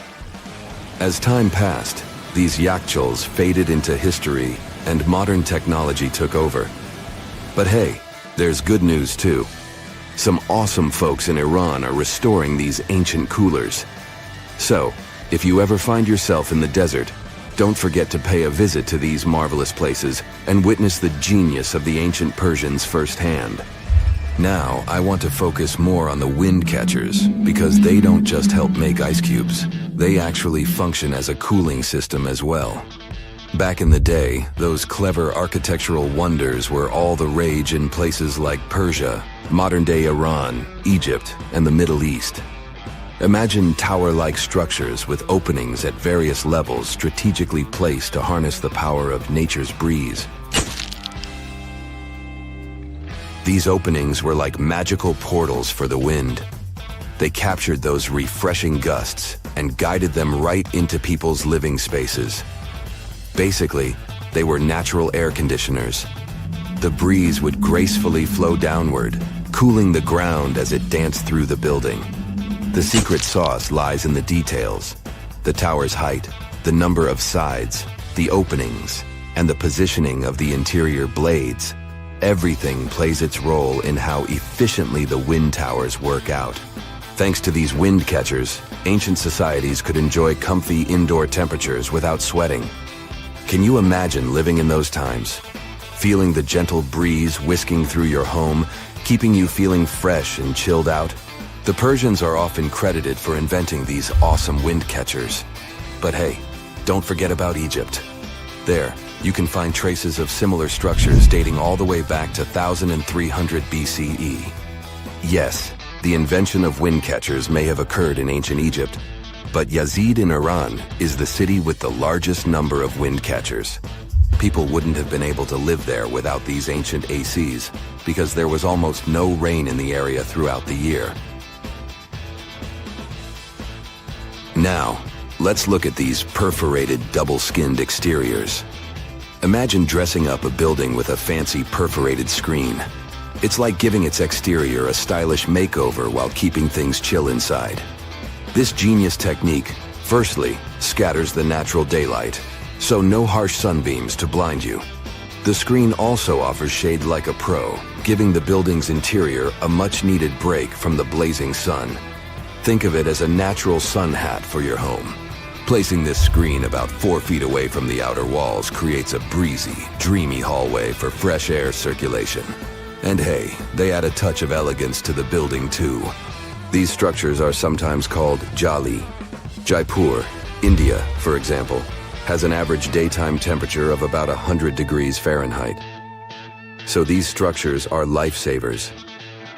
Jalis come in various forms, crafted from cement, earth, and wood. It's a cultural symbol deeply embedded in Indian architecture.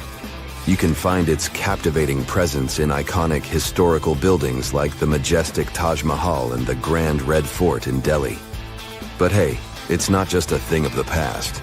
It's still rocking modern architecture scenes, and its charm has sparked creativity in artists and designers worldwide. It adorns the building's exterior, its cross-section showing a larger opening on the outside and a smaller one on the inside. This is where the Venturi effect steps in to show off its physics prowess. As the air flows through the narrowing passage, it picks up speed, creating a difference in pressure between the inside and outside of the building. Air blowing at a higher speed gets compressed, and when released, it cools down. Mashrabia is a wooden lattice or screen used in the Middle East and North Africa. These decorative wonders are like window blinds, but they do more than just look pretty. They're smart too. They give privacy, shading you from the sun, and let fresh air and light in. Some people also add clay pots filled with water, sand, or damp straw to their designs. As hot air breezes through the holes, it also passes through the pot's porous surface. The moisture inside evaporates, cooling the air. This is a perfect low-cost technique for hot and dry climates. It's eco-friendly, and there's no need for electricity. Now, let's fast forward to today. Designers are getting creative, mixing traditional wisdom with modern tech. At the Al Bahar Towers in Abu Dhabi, they've got it too. Picture over 2,000 hexagonal panels that dance with the sun's movement, providing shade to the building's interior. Water evaporation was another secret weapon for ancient people. Simple, yet super effective. Plus, ancient Egyptians hung wet mats and curtains in doorways. When the air passed through them, it cooled down, providing a relief from the scorching sun. Ancient architects were the masters of maximizing airflow. They knew how to cross-ventilate and let hot air escape while inviting cooler air to the party. Speaking of ancient Rome, bathhouses were the place to be back then. It was like a community hub. People gathered to chat about politics, play sports, and, of course, take a relaxing dip. The frigidarium was the cool spot in Roman baths. After a steamy soak in the caldarium, Romans dashed to this giant pool to chill out. Then in some places, like Cappadocia in Turkey, people went underground to hide from the heat. They carved cozy dwellings in volcanic rock, harnessing the Earth's natural cooling powers. So the lesson here is simple. Architects and designers can create wonders by combining local traditions with smart tech. California's Death Valley boasts the highest officially registered temperature to date, with 134 degrees Fahrenheit in 1913. Meanwhile, Africa's sweltering record stands at 131 degrees Fahrenheit in Kebili, Tunisia, as noted in 1931. In Europe, the highest temperature ever documented reached almost 120 degrees Fahrenheit in Sicily in August 2021. Then, in 2022, the UK had the hottest summer of all time. Okay, what if I tell you that the extraterrestrials we all imagine as little green men may actually look like very normal Earthlings and chill in Europe? This is the Iberian Peninsula, and people living there are under suspicion. Ooh. Here's the reason. Somehow, parts of the most important artifacts that the Iberian civilization called Treasure of Valena are made of metal that simply can't be found on Earth, because it's metal from a meteorite. Now let's tackle this step by step. This is the artifact itself, and it's composed of 59 different objects. Bowls, bottles, and bracelets. Is there a pattern there with all those bees? In total, the find weighs around 20 pounds, of which 18 pounds are 23.5 karat gold. Now, if you're not a metal specialist, I'll clarify it for you right away. For comparison, 23 karat gold is 95.8% pure gold, so 23.5 karat is even purer.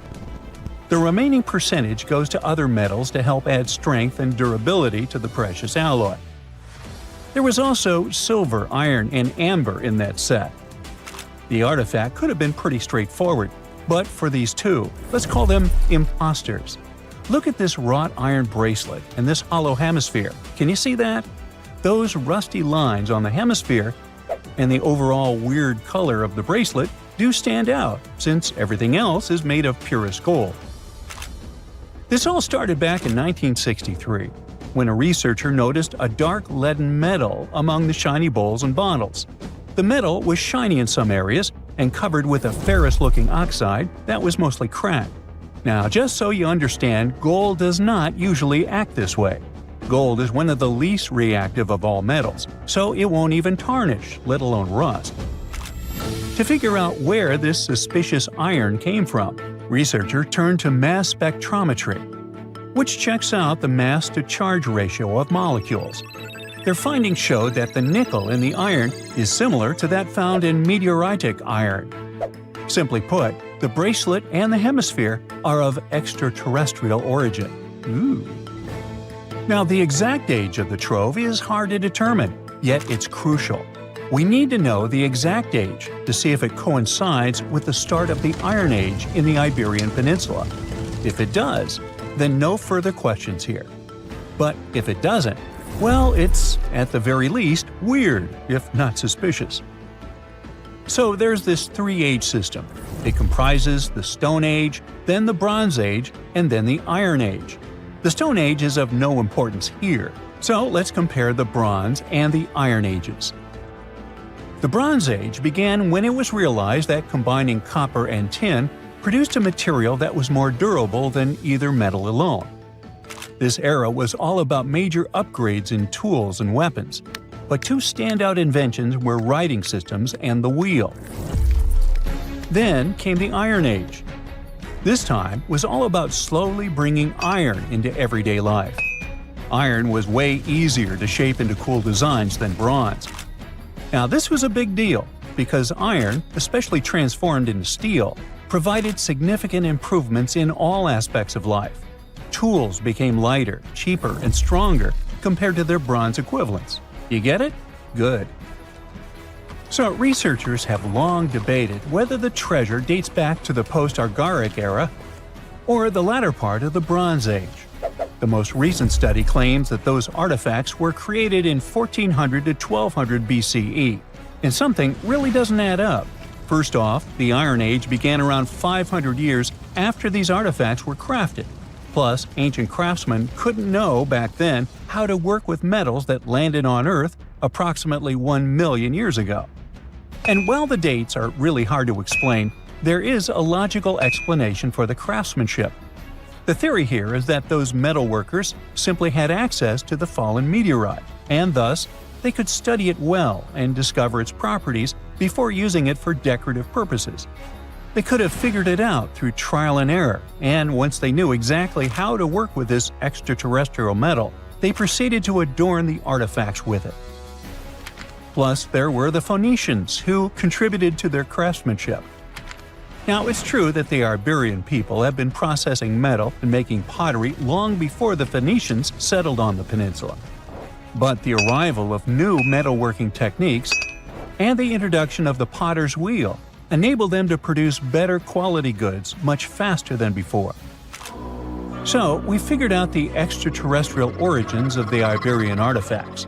But guess what? This area is still under suspicion. The reason for that is the language they spoke. You see, for most modern languages people use today, there will always be some proto-language. Say for Italian, Spanish, and French, it's Latin, hence their similarities. But wait, Iberian was largely spoken where modern Spain is, so why isn't Spanish similar to it? Well, the truth is, no language today is similar to the Iberian. Maybe only the Basque language, but it's because of some similarities found in their numerical systems. Basque is classified as a language isolate, or simply unrelated to any other known languages, and the only language isolate in Europe. The Iberian language is unclassified. While the scripts written in it have been deciphered to various extents, the language itself remains largely unknown. And look at the alphabet the Iberians had. Looks like it doesn't really belong to our planet. But hold up, this one might be a bit of a stretch. When the Phoenicians came to the peninsula, they brought along their alphabet to the Iberians. But honestly, the Iberians probably weren't keen on just copying someone else's writing system, so they tweaked it until it looked completely different.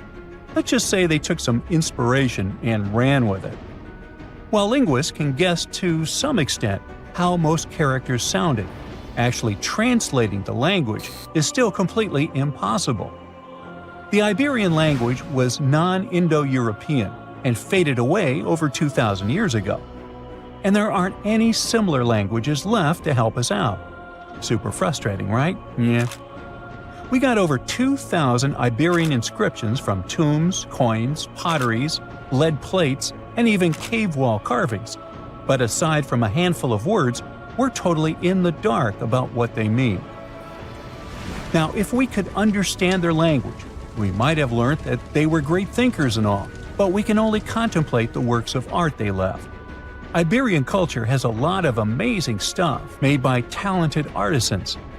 We're talking about not just metalwork and ceramics, but also detailed sculptures, textiles, jewelry, and other personal bling. But here's the catch. Making all those luxury items depended a lot on a big farming class. At the heart of Iberian society, most folks were involved in farming and taking care of livestock. Depending on where you were, the types of farming varied. For example, up in the north, they were all about growing grains, while down in Valencia, they focused on producing olive oil and other agricultural aspects. In the west, raising animals was the name of the game.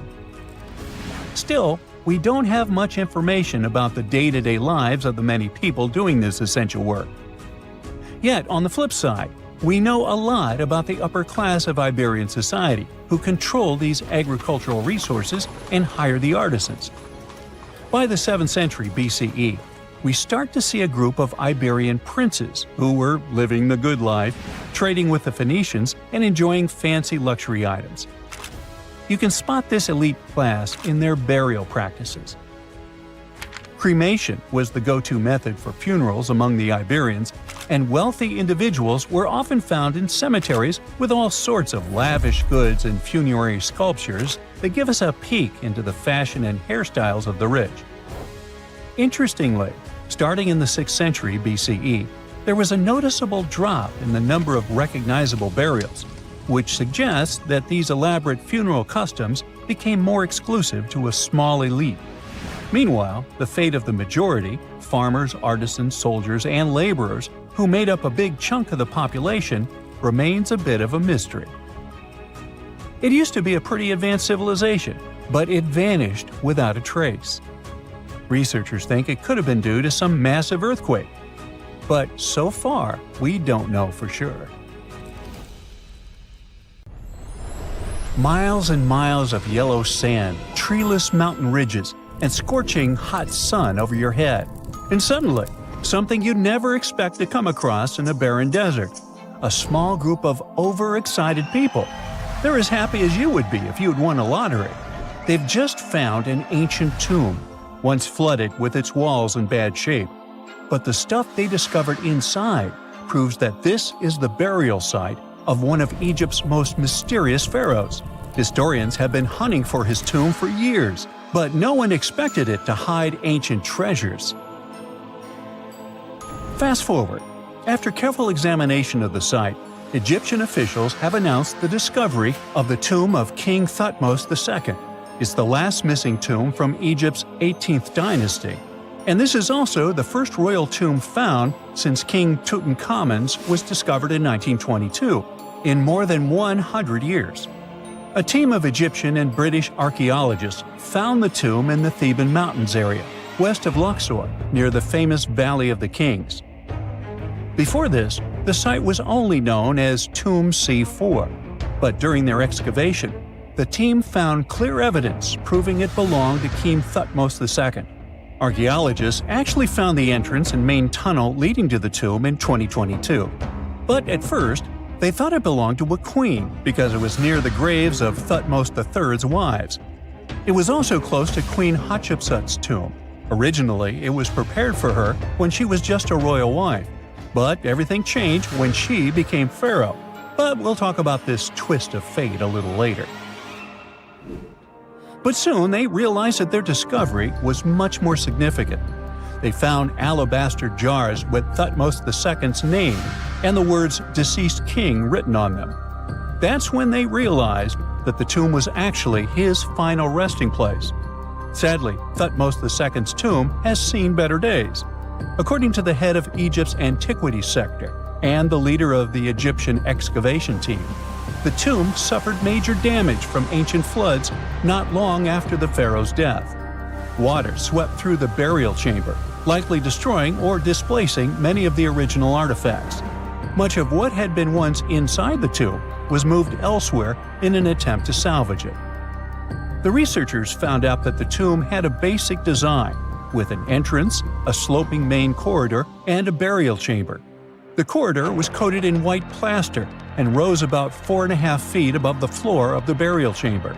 A large staircase and a very large descending corridor of the tomb indicated its grandeur.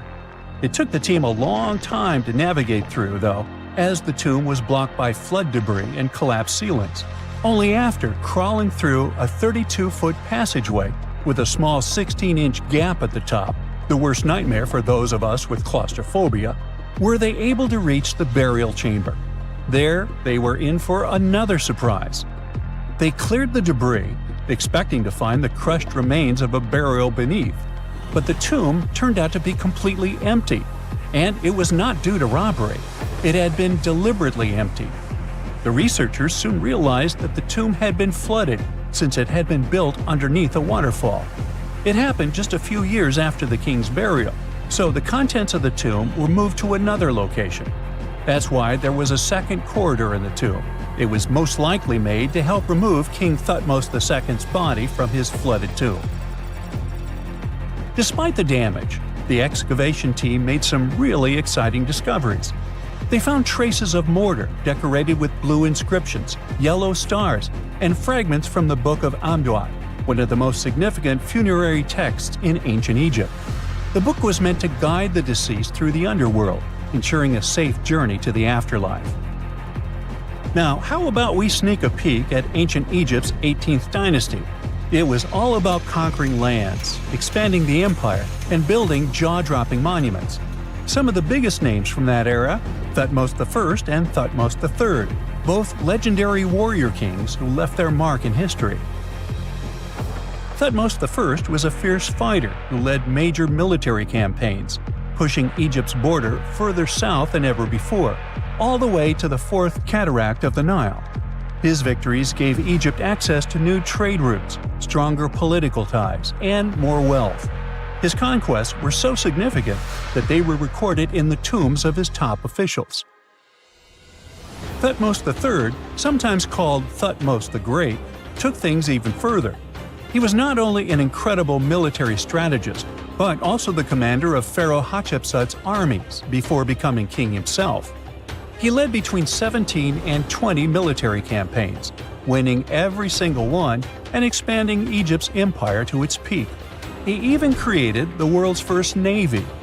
Thutmose III is often remembered as Egypt's greatest warrior pharaoh. And sandwiched between these two powerhouses was Thutmose II, a pharaoh who doesn't get nearly as much attention. Hey, the middle child, right? His reign lasted only about 5 years before he passed away at around age 30 in 1479 BCE. He is kind of a mystery. No one really knows what he accomplished. For the longest time, even the location of his burial site was totally unknown. His body was actually found in the 19th century. It was just lying around in the mortuary temple of Deir el-Bahari, in a secret chamber where priests used to hide royal mummies centuries after their original tombs were looted by grave robbers. In other words, Thutmose II's body must have been moved from his original resting place at some point in history to protect it. During his lifetime, Thutmose II made at least one major impact on Egyptian history. He married his half-sister Hatshepsut. That might not sound like a big deal, but it helped her become Egypt's greatest female pharaoh after he passed. The catch? She kept her stepson, Thutmose III, off the throne for decades. When he finally took power, he erased her name from history out of spite. And still, Hatshepsut is one of Egypt's greatest pharaohs, no matter if you're talking about a man or a woman. She brought a lot of wealth and art to Egypt. She led a big trading trip to a place called Punt, where she brought back things like gold, ebony, and incense. She also made sure her name lasted by building amazing structures that we can still see today. At Karnak, she added huge obelisks. One of them is still standing tall. She also was the one to build the Temple of Dir al-Bahre with its countless columns. She was buried there. Interestingly, Hatshepsut was often shown in art as a man with muscles and a beard, like how pharaohs were usually depicted. But she made sure there was always something in the artwork that reminded people she was a woman, like calling herself Daughter of Re or His Majesty herself. When she passed away in 1458 BCE, Egypt wouldn't have a female ruler as powerful as her until Cleopatra, about 1400 years later. According to Egypt's Supreme Council of Antiquities Secretary General, isn't that a mouthful? Hatshepsut's name actually appears in Thutmose II's tomb, meaning she might have even handled his burial.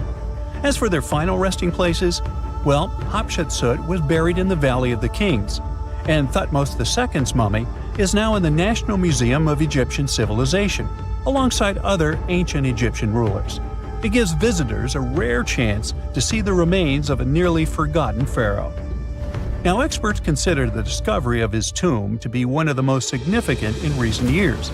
The artifacts found there add important details to our understanding of the history of the region and Thutmose II's rule. And even though the tomb's design is fairly simple and follows the same architectural style preferred by later Egyptian rulers, its historical importance is undeniable. In any case, the mission isn't over yet. Archaeologists are now focusing on solving another mystery. Where did the rest of the tomb's contents end up? The team is determined to continue their search. Who knows what other secrets they will uncover that have remained hidden beneath the sands for thousands of years. This is not a dune set. This is a very real desert in Niger. Jado was probably built by the nomadic Sao people and is filled with ksars, which are fortified houses made of salt and clay, with giant walls and secret passages. Located deep in the desert, it was once a vital stop for trans-Saharan caravans, but is now a hotspot for smugglers and bandits. The site has been off-limits since 2002 due to its dangers. The origin of the ksars remain a mystery. No archaeological studies have been conducted, leaving many questions unanswered. Even today, shifting sands reveal and conceal parts of these ancient ruins, fueling local speculation about what might still be hidden beneath the desert. Speaking of connective tunnels, scientists were blown away by the discovery of lava tubes in Saudi Arabia. These underground passages form when molten lava cools down. Researchers believe that ancient nomadic groups may have utilized these tunnels to survive the super harsh desert climates. While excavating the tunnels, archaeologists uncovered artifacts, rock art, and skeletal remains. The art and animal bones show that the people who used the tunnels were probably sheep and goat herders. They're still piecing together whether these groups lived in the tunnels for extended periods or just used them as temporary shelters. The Great Pyramid of Giza has been standing for thousands of years, but it's still hiding secrets. Using special scanning technology, scientists found two hidden structures under an ancient burial ground. The first is a shallow L-shaped structure, and below it is a much larger space that could be a final resting place or a chamber. The smaller structure was filled with sand on purpose, while the deeper one might be an empty chamber. Experts believe the two are connected, possibly as an entrance leading to a secret chamber. This is big news because it might give us some more insight into who built the pyramids and why. The world is full of ancient writing, but some messages refuse to give up their secrets, like the mystery of the Bashplemi tablet. This unusual stone, pulled from a lake in Georgia, is covered in symbols no one can read. Even with modern technology, experts are completely stumped. The tablet is about the size of a book, with 60 symbols carefully carved into its surface, but 39 of them don't match any known language. Some resemble scripts from ancient civilizations in the Middle East, India, and Egypt, but none are an exact match. To make things even trickier, part of the tablet is broken off, meaning a piece of the puzzle is missing forever. To rule out a hoax, scientists studied the tablet closely. They confirmed it's made of vesicular basalt, an extremely tough local rock. Whoever carved these symbols must have been really skilled. Based on similar archaeological finds, experts believe the tablet could date back thousands of years, possibly to the late Bronze or early Iron Age. Some symbols repeat, which could mean they're numbers. Maybe it's an inventory list, a record of battles, or even an offering to the deities. Until someone cracks the code, the Bashplemi tablet remains an unsolved mystery from the depths of history. Experts are still stumped with what this Minoan disc might mean. The Phaistos disc is one of the most mysterious finds from the Minoan civilization. This 6-inch clay object, discovered in 1908, has strange spiral markings that no one has fully decoded yet. The disc has 241 symbols on both sides, showing everything from people and animals to tools and plants. Experts have come up with many theories about what the symbols mean.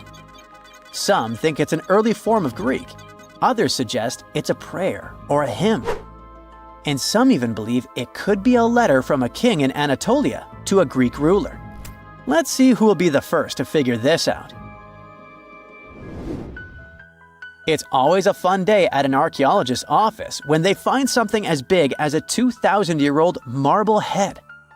A French archaeologist mission went digging inside an old medieval house near Alexandria in Egypt and found a statue's head depicting an old, possibly ill man. This statue dates from the last Egyptian dynasty before it became part of the Roman Empire, and the site where it was found is associated with the likes of Cleopatra and Mark Antony. For archaeologists, even the smallest finds at this site means a lot. You've heard of Lucy, right? The Australopithecus that was an early ancestor for us humans. Well, scientists found some of her species' footprints somewhere in Tanzania. The so-called Laetoli footprints are over 3 million years old. The trail stretched 88 feet and has about 70 footprints, left behind when a bunch of early humans walked across some wet volcanic ash. What's cool is that these early humans were already walking on 2 feet, like us, not all hunched over like apes. The close spacing of the prints shows they probably had short legs and a shorter stride than we do today. In an ancient Egyptian temple, archaeologists uncovered a shrine unlike any other. A place dedicated to falcons and 2 mysterious deities. One deity had a falcon's head, while the other wore a crown with a sun disk and cow horns. But the most baffling discovery was an inscription that read, "It is improper to boil a head in here." At the heart of the shrine, there are 15 headless falcons carefully arranged on a pedestal, likely as offerings to the falcon-headed deity. One theory suggests the birds were boiled first, perhaps to pluck their feathers, before being placed in the shrine, following the strange rule carved into stone. Archaeologists also found a 13-inch iron harpoon nearby. Its true purpose remains unknown, although the shrine also held remains of fish, mammals, and bird eggs, suggesting that the rituals may have included feasting. And speaking of ancient Egypt, meet Hathor. Scientists named her after the ancient Egyptian deity of motherhood, music, and singing. This wooden statue, housed at the Metropolitan Museum of Art, was thought to be just a beautiful artifact, until a surprising secret was uncovered. Using an X-ray machine, experts found a mechanical operating system inside it, with pulleys and axles connecting her shoulder to her left leg. When activated, the system made her hand raise and lower, an engineering marvel from over 3,000 years ago. The statue was created during Egypt's Middle Kingdom, around 1800 BCE, and is often compared to 19th century automata due to its advanced design.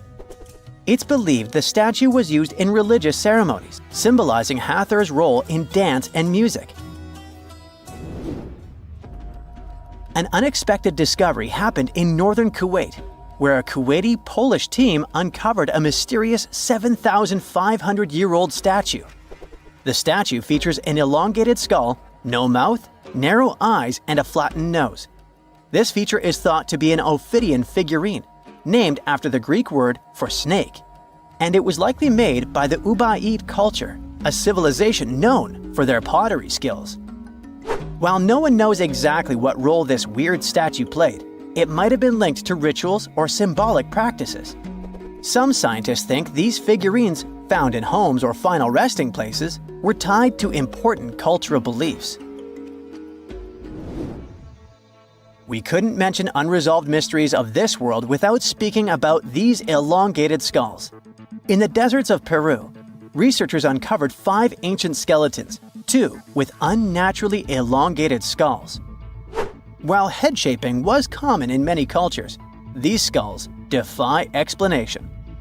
Local legends tell tales of the so-called gentiles, a mysterious race banished underground by the powerful deities. Some say this is what the skulls represent. Others think this is some type of genetic anomaly, which was confirmed after finding an infant skull, too large to be artificially shaped. Something strange is lurking beneath the sands of Giza, and scientists have no idea what it is. Archaeologists just found a hidden structure near the Great Pyramid using advanced ground scanning technology. What's inside? Nobody knows, but excavations are already underway. The Great Pyramid of Giza is one of the most famous monuments on Earth, but it doesn't stand alone. It's surrounded by an ancient necropolis, a massive royal graveyard filled with tombs and monuments. They belong to pharaohs, nobles, and other high-ranking officials. Most of these tombs are above the ground. They're called mastabas, rectangular, flat-roofed tombs built from limestone or mud brick, and they've been studied for decades. But from old movies, we know that these weren't simple graves. They have deep vertical shafts leading to underground burial chambers, where the past was sealed away for eternity. And recently, archaeologists found one curious empty space in the cemetery, a completely unexplored patch of ground. No mastabas, no visible ruins, nada. For years they ignored it, but between 2021 and 2023, they decided to investigate. They didn't dig though. Instead, they used a technology that kind of acts like X-rays for the ground. These radars let scientists see the secrets hidden there. And there was something hidden beneath the sand, something deliberately buried and forgotten. A 2-part underground structure. One part was shallow and L-shaped. It's about 33 feet long and buried just 6.5 feet deep. But below that, a deeper, more mysterious anomaly, a structure completely different from anything else in the area. They called it a highly resistive anomaly, which means it's dense and solid, likely made of stone, sand, or even metal. And still, no one has a clue what's inside it. Now, it's clear that humans made the L shape. It wasn't formed by nature. And the shallower structure might have been an entrance to whatever is hidden below. But they only have some theories about what might be hidden there. It's also filled with sand and gravel. It was probably deliberately backfilled after its construction, perhaps to preserve this. Why? Well, we don't know yet. The archaeological team will need to excavate to understand what exactly this thing was and why it was built. The first guess is a lost burial chamber. Many tombs in Giza have underground burial sites, but most have clear surface markers. This one, for some reason, has nothing, but it could be one of them. The second guess is an ancient offering chapel. Egyptologists know that some chapels were built in this shape, but usually they were above ground, not buried like this. And finally, it might be something we've never seen before. If this turns out to be a new type of structure, it could rewrite what we know about the burials of pharaohs. The only way to know for sure is to dig it up, and that's exactly what's happening right now. Excavations are already underway. Archaeologists are racing against time to uncover the truth. But there's a real danger there too. Giza's fragile ancient structures need to be handled carefully. Otherwise, they could be damaged beyond repair. So all we can do is wait for the truth. Now, these tombs always held fascinating mysteries. Unfortunately, we'll never learn tons of these mysteries because of some relentless tomb robbers. Egyptian tombs were built to guard the bodies for eternity. But that absolutely didn't stop people from breaking in and stealing everything valuable inside. They've been bothering these ancient sites for thousands of years, starting way back in Pharaoh's times. Many of the most famous tombs, including those in Giza, Saqqara, and the Valley of the Kings, were looted. It was a common practice in ancient Egypt. And they were serious about this whole thing. They dug secret tunnels to bypass traps and walls, bribed or threatened tomb workers to get inside knowledge, cracked open sarcophagi to grab gold, jewelry, and artifacts. And by the time modern archaeologists got to most of these tombs, they had already been picked clean. The reigning pharaohs got tired of this infuriating nonsense. The Valley of the Kings, the famous burial ground of Egyptian royalty, was supposed to be the ultimate safe zone. Tombs were built deep underground, hidden in the desert. Passages were sealed with giant stone blocks. False doors and traps were added to confuse thieves. Even curses were written on the walls, warnings of horrible endings for anyone who dared to disturb the tomb, which is exactly where we got all those horror stories about mummies from. Spoiler alert, none of it worked. Most tombs in the Valley of the Kings were fully robbed within 100 years of being sealed. Even King Tutankhamun's tomb, one of the most famous in history, was broken into twice in ancient times. Some of them decided to try and fight back. The New Kingdom rulers built hidden unmarked tombs in a way that should have prevented the looters from finding them, but didn't work. Some pharaohs, like Ramses II, were moved in secret to prevent their bodies from being stolen. Nope, didn't matter. The grave robbers always won. That's because tomb raiders weren't just random thieves. They were skilled, organized, and well-connected. They knew exactly where to look. Many were the ones who had built these sites in the first place, and they knew where the entrances were. If they couldn't smash through the doors, they'd dig through the walls, floors, and even ceilings to break inside. They also worked fast, often within a few years after the tombs were sealed, before anyone forgot where the valuable stuff was. The Khufu's pyramid, the one that's next to this newly discovered structure, was looted long before modern times. The one thing left inside when explorers got there? An empty granite box where the sarcophagus used to be. Unfortunately, it's not just about gold. History itself gets stolen during these raids. Ancient Egyptians wrote detailed records of what exactly and where they buried. So when archaeologists compare these lists to what's found, they can see what's missing, which is often everything valuable. Most artifacts don't end up in museums. They just disappear into private collections, where they can never be studied again. Which is, of course, completely unfair. In fact, a few countries have had enough and started passing laws to take historical artifacts back from private collectors. In Italy, if you own an ancient Roman artifact, you must prove you got it legally. China is actively hunting down stolen artifacts, and they must find ways to retrieve it back from the Western collectors. In Egypt, they passed new laws making it illegal for private citizens to own any ancient Egyptian artifacts at all.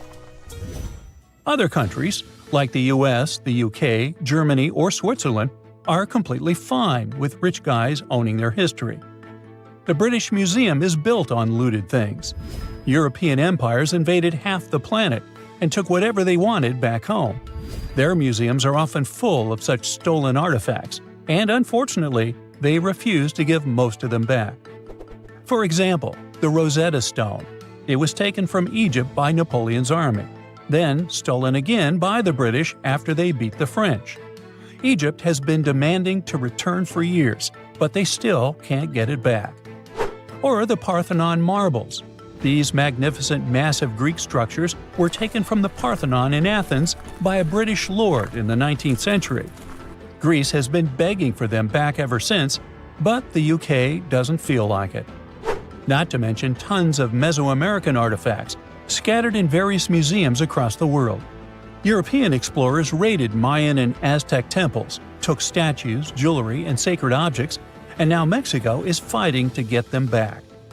Well, wouldn't it be surprising even if this mysterious underground chamber has somehow been looted already?